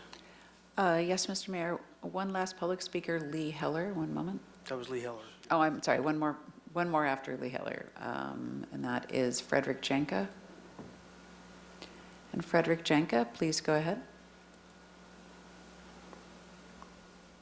Hello, Council. My name is Frederick Jenka, and I am the president of the board of the Museum of Contemporary Art Santa Barbara. And it's a pleasure to hear about these exciting changes. Can you hear me okay? Yes. Okay, there's a weird feedback, sorry. And I just want to also take this opportunity to advocate for artist housing, to advocate for considerations for those that are working downtown to also have some sort of priority. So I appreciate your consideration. Thank you so much. Thank you. Is that it, Madam Clerk? Yes, Mr. Mayor, no further Very good. speakers. We'll close out public comment with that, and we'll move back to council for comment. Ms. Snedden. Thank you, Mayor Rouse. Well, I'll start by saying that I agree that I think we as a council have a really good idea of community priorities, and each of us having been through election cycles or several election cycles, and a topic of conversation always is, can't you turn that space into housing? So I think I'm ready to say what I would like my priorities to be, and I think that number one is housing, with a diversity of housing, with hopefully a high percentage of workforce housing. I do think that would do the most for the downtown community to have different levels of housing so that it has multiple places where people can be spending their time. For the mixed use, I would like to see mixed use with a priority that this be outward facing and not frosted windows, not office spaces. You know, the real loss when those buildings became closed was that we just lost that space as feeling accessible or inviting. So in the mixed use, just a consideration of in tailoring those spaces so that it's not inward facing and closed off, but is part of the community.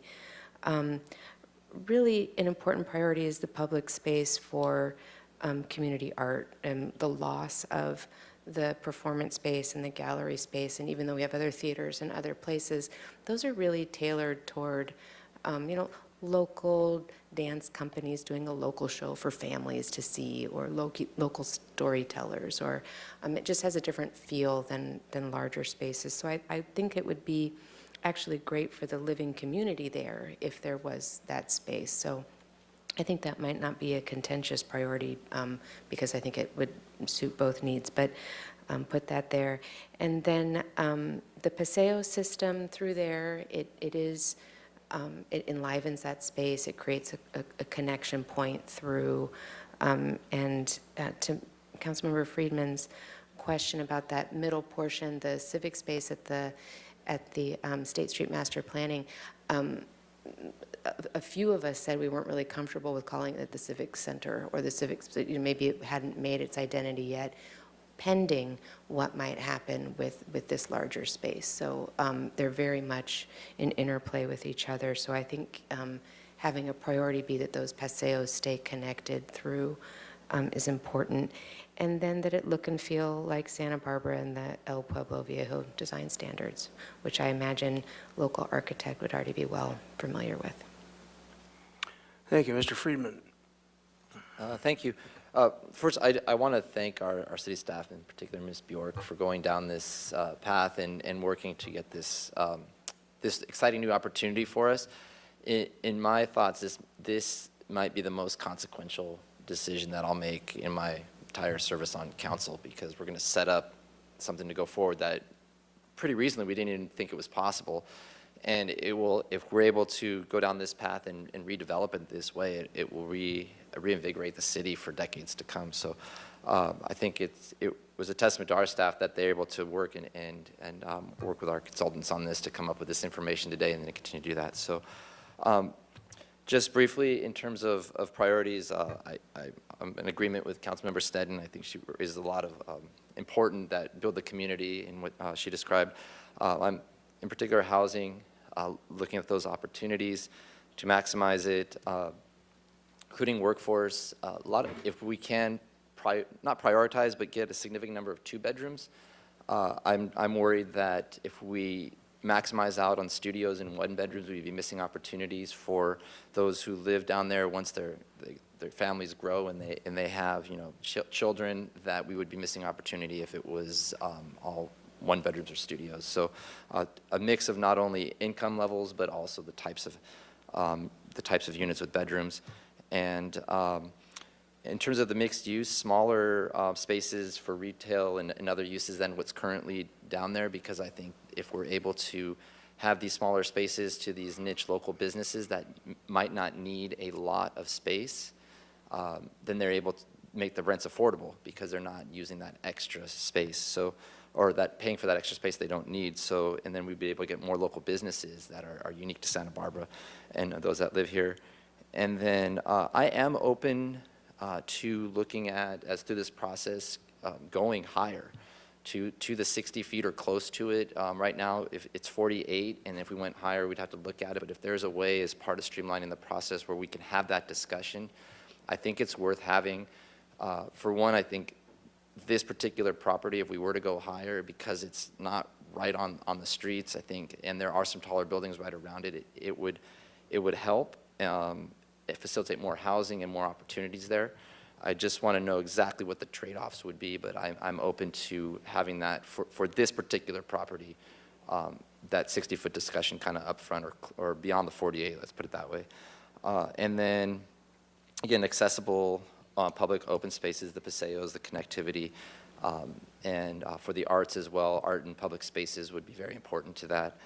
Similar to what's over there behind the Granada on the alleyway there. And just maybe some small spaces for community to be able to sit and gather around and have conversations where you don't necessarily have to pay to go there. You just have places where you can meet people watch all that. And also that how it gets developed, take into consideration those with mobility and other access needs so that they're able to navigate that out there as well. And with that, I look forward to continuing this very important and consequential discussion we're going to be having over the coming months. Thank you. Thank you, Mr. Jordan. Thank you, Mr.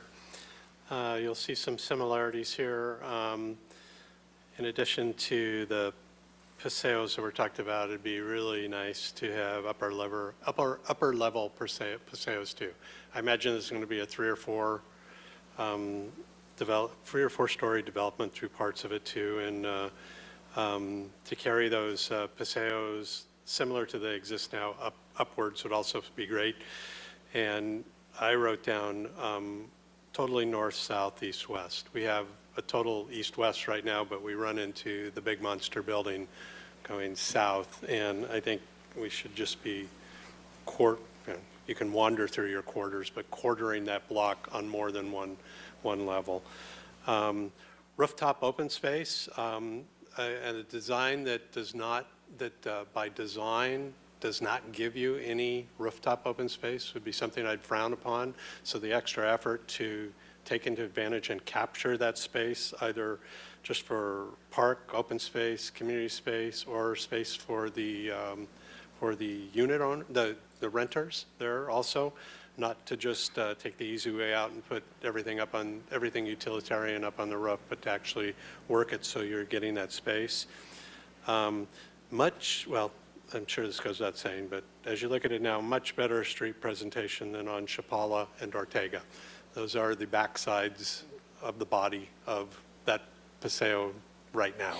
And this should not be designed to emulate that it only needs to look good on State Street, for example, and then kind of maybe on Ortega and absolutely horrible on Chapala. So it needs to recognize all four streets that are doing it. Community use space, I think this was said by everybody already too.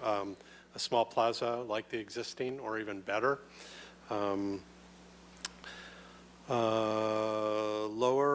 my druthers would be a lower profile with openness on State Street and a higher profile in terms of height on Chapala. I think the looking at it from State Street should be the start of the wedding cake, so to speak, and we'd give away maybe some of that that stepping back on Chapala, maybe even on Ortega. Flexible commercial spaces. I'm tired as heck about our State Street spaces that are, 30, 40 feet wide and 120 feet deep, and you can only do one thing with them, and it's not something anybody wants. So, so that are recognizing that the use at any time could be office, retail, food and beverage, services, or experiential. And I'm sure I'm just not even knowing what I'm talking about then. The team that's working with us knows all this stuff. And then with all of that I've talked about so far, maximum housing possible. I also think there's inevitably going to be a horse trading tug of war on how much market rate versus how much not market rate, because that will drive your little bar graph.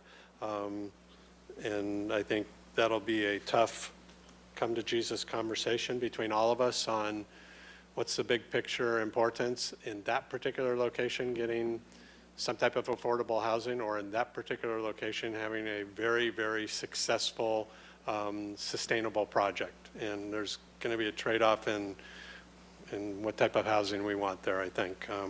But I'm ready to recognize that market rate housing will drive the other parts of that bar graph, and will also put people in the downtown who have money to spend, okay? Dedicated workspaces, there's a space in there now. I want to say it's called work zones, but I anticipate many of the rental units will be today's smaller units, and having a place where either you can escape just to do stuff, or particularly to be a home worker, is recognized and built into the project. The art component, I think, is also good, and what I realize once you give birth to this, you let it go a little bit and you lose the opportunity, but constant art would be something I'd love to somehow figure out how to be assured of. In addition to just pieces of art, also artwork that is integrated into the buildings themselves and a piece of the building design. And to also consider also today's world of electronic art, which will no doubt just endure me to the HLC review process. But for example, when you're talking about a small community space plaza like they have now, a wall set off to the side with an LED wall can serve both as a functioning art piece and double then as even an outdoor theater when you want to have that availability. I know that technology is available now. Will drive the design people crazy, but I think that's something to look at for the future. some type of way to not repeat the long tortured journey of the Canary Hotel and La Entrada. And those who have been here long enough are nodding their head. Both of those were holes in the ground for years upon years upon years. And I don't know if that means a type of bonding or other type of assurance that does not let somebody get through their demolition and then say my funding's dried up and everybody's got to sit here while we wait 10 years for it to change hands multiple times, change projects, whatever.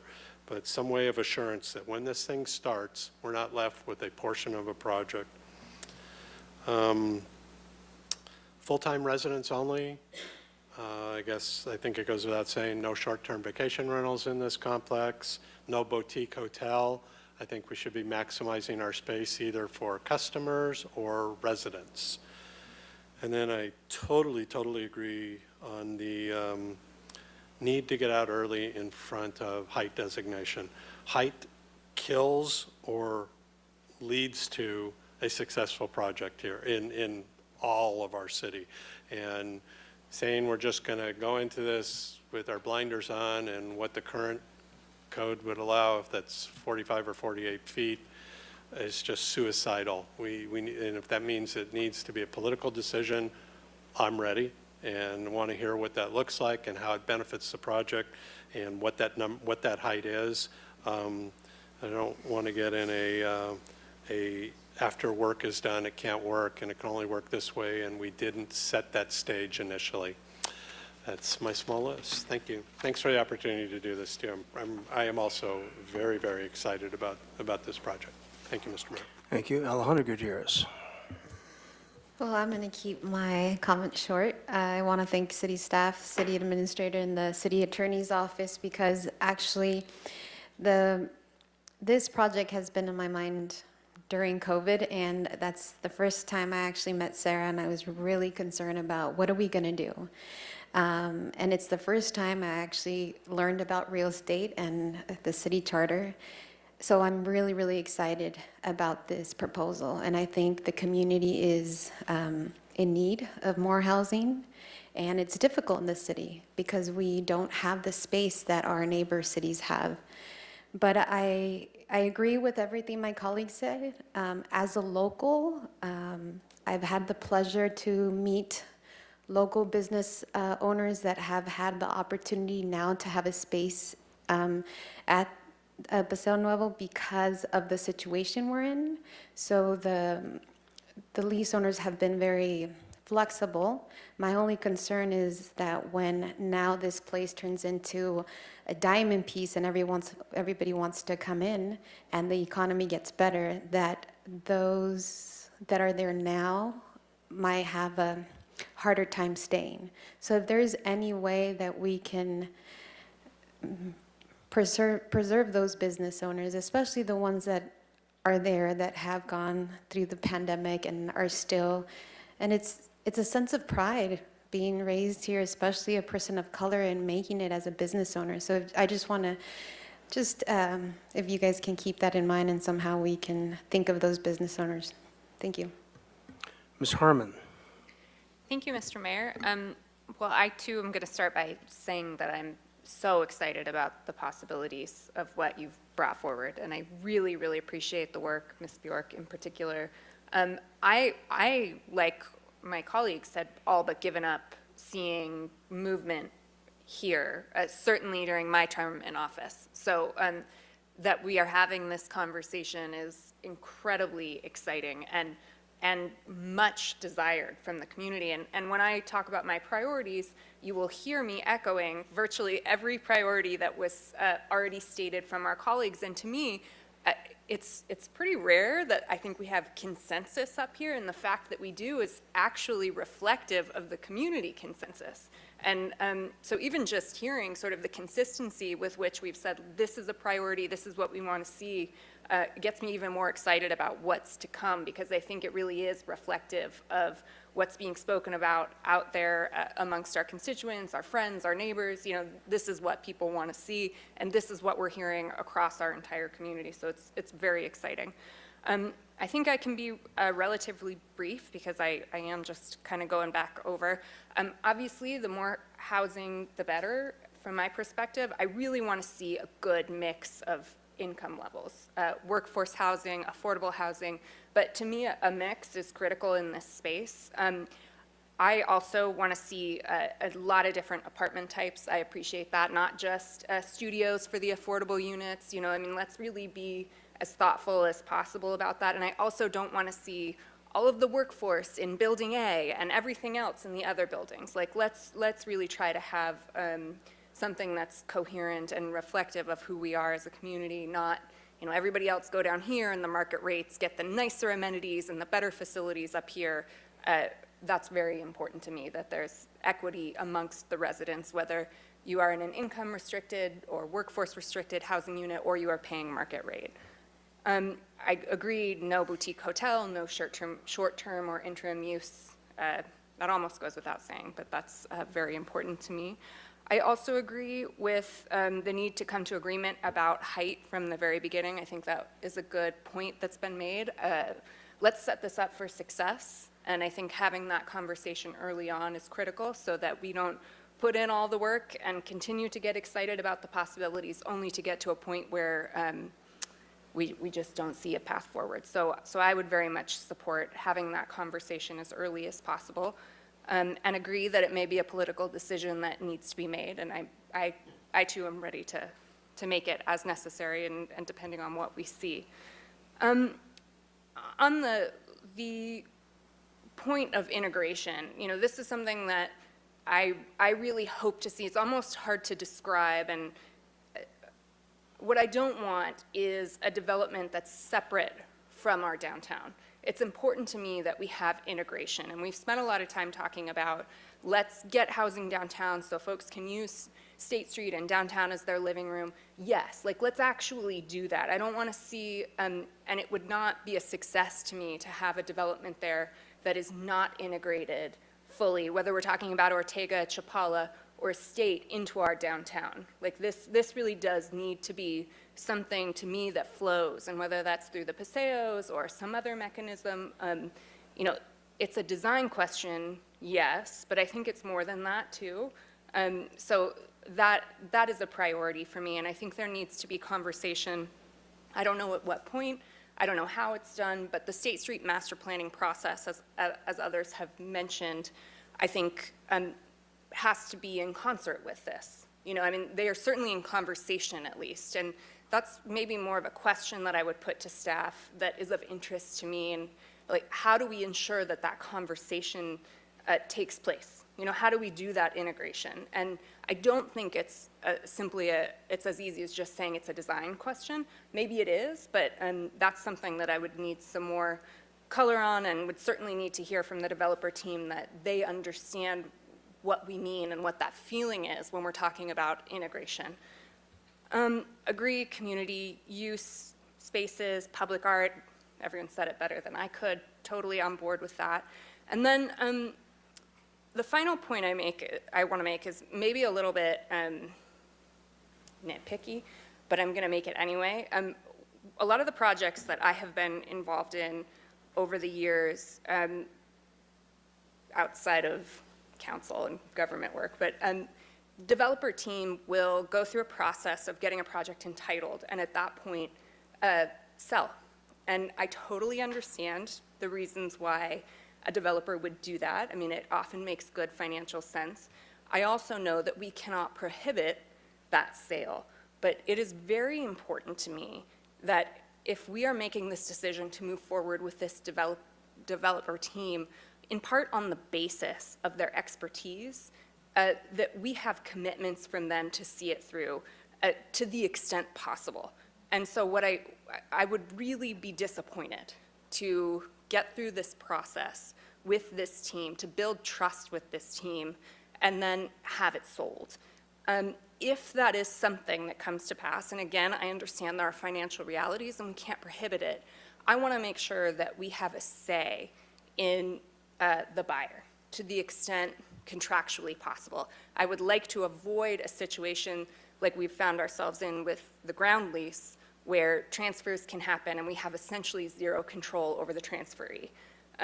So that is very important to me, and I to the development team who may be listening, I really love the experience that they bring to the table. That's exciting to me, and I want to grow in partnership with them. So I hope they don't take that as a criticism. Really, it's meant to be the opposite, but it is important to me moving forward. Thank you. All right, very good. Yeah, I mean, I think we were all in consensus. This is a very exciting time, and I think the iron's hot and it's time to strike. It's really important that we recognize that all across the country, you know, commercial real estate is actually dipping right now, and construction costs are up and whatnot, and to have this level of investor, and I've looked into the different developers that they have on their team and their websites, and they really make really nice projects, and I think this would be an opportunity that we really need to see if we can get it to the finish line. You know, that being said, you know, we talked about community input and whatnot, and I think with our State Street master planning process, we've gotten a huge amount of community input about what people want. So I don't think we need to reinvent that wheel for this process. I think we need to move forward in a way that shows this investor developer team that we're serious about doing this, and that we're not going to spend a bunch of time trying to pick out the curtains, that we're going to, because there are going to be things, nuances that, you know, are above our pay grade. And we need to depend on the expertise of our consultants who know a lot more about this than we do. I think our community priorities are out there. It sounds like we're pretty much all in agreement. And we want to. I've been watching, Mills are taking notes over there, so I think we're pretty much together on that. You know, the one point, you know, we talked about the financial benefits and whatnot are to the developer, but I see for the downtown, this is the light switch that turns on the downtown. If you have, you know, 700 people living downtown, and you've reduced the retail spaces by 75% from what it is today, you're going to have people, you know, walking, living, working, spending money downtown. This is definitely the best economic advantage we could get. So I know you can't measure that right off the bat, and that's not part of the pro forma, but I see it as a community benefit that goes beyond that. I think there's going to be maybe some push and shove about what levels of housing affordability there's going to be. But as Mr. Jordan pointed out, having people in market rate housing is not a horrible thing, because there's people out there living, working, spending money in the downtown. So we're going to have to, you know, see how far that goes.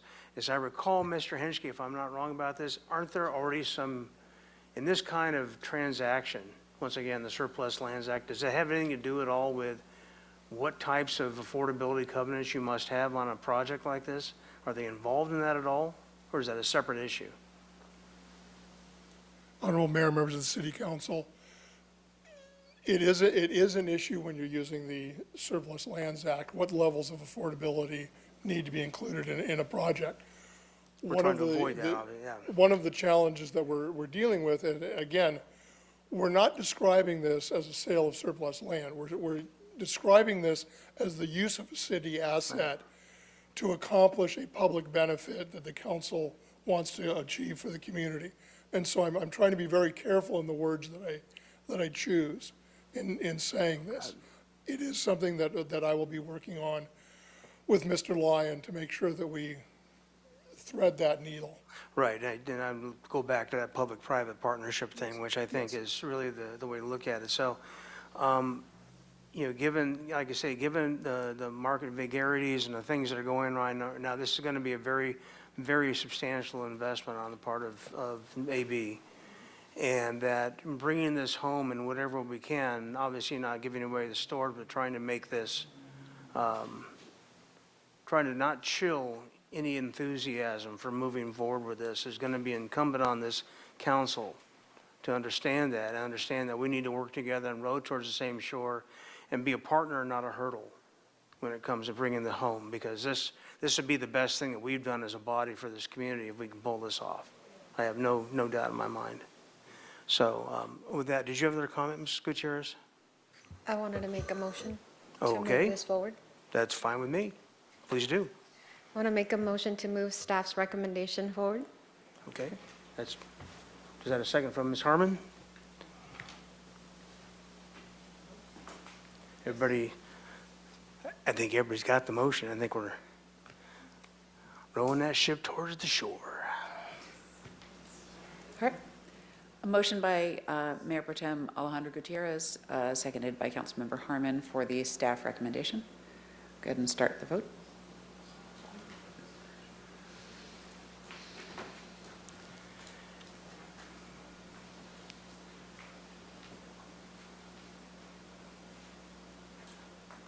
Very good. Well done, and a unanimous approval. Thank you. Good presentation. Okay. With that, we will move on to council member engagements. Ms. Gutierrez. This is not really engagement, it's just a reminder for city staff and council members, just to be mindful. When people come to Chambers for the first time, it's super overwhelming, and I think if all of us can work together, if you recognize somebody that normally is not a familiar face in Chambers, just point them into the right direction where the public comments slips are, or, a welcoming smile. It is very, very important for those individuals that take time out of their day, especially when they're not connected with city government. And I'll speak specifically for people in my district, Spanish speakers especially, those that are new to this country, especially, I'm going to speak specifically to my background of being born into Mexican parents that came from Mexico. Government is always not so friendly. So having new members from the community coming to Chambers for the first time, it is a big deal. And I want the community to get to know everybody the way that I have.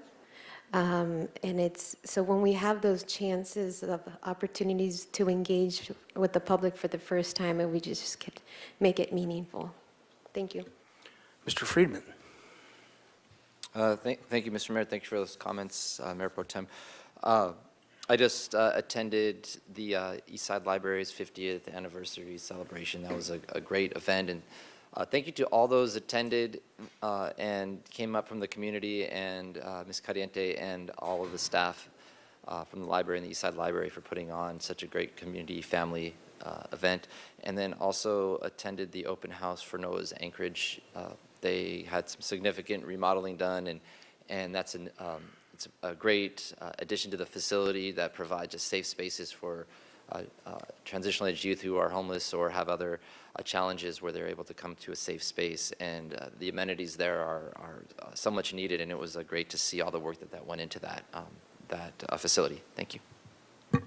All right, very good. I was, along with Councilmember Gutierrez, was at the luncheon with the Japanese Consul General as part of the Sister Cities event. And it was very, very nice folks. Here was his wife and his number two, Consul General. And then on Saturday, I went to the memorial for Ron Lichty, and big turnout by the fire department, big turnout by the community. He was a very, very popular member of our fire department. So, to that. And with that, if there are no further comments or questions, we will adjourn for today. Good work.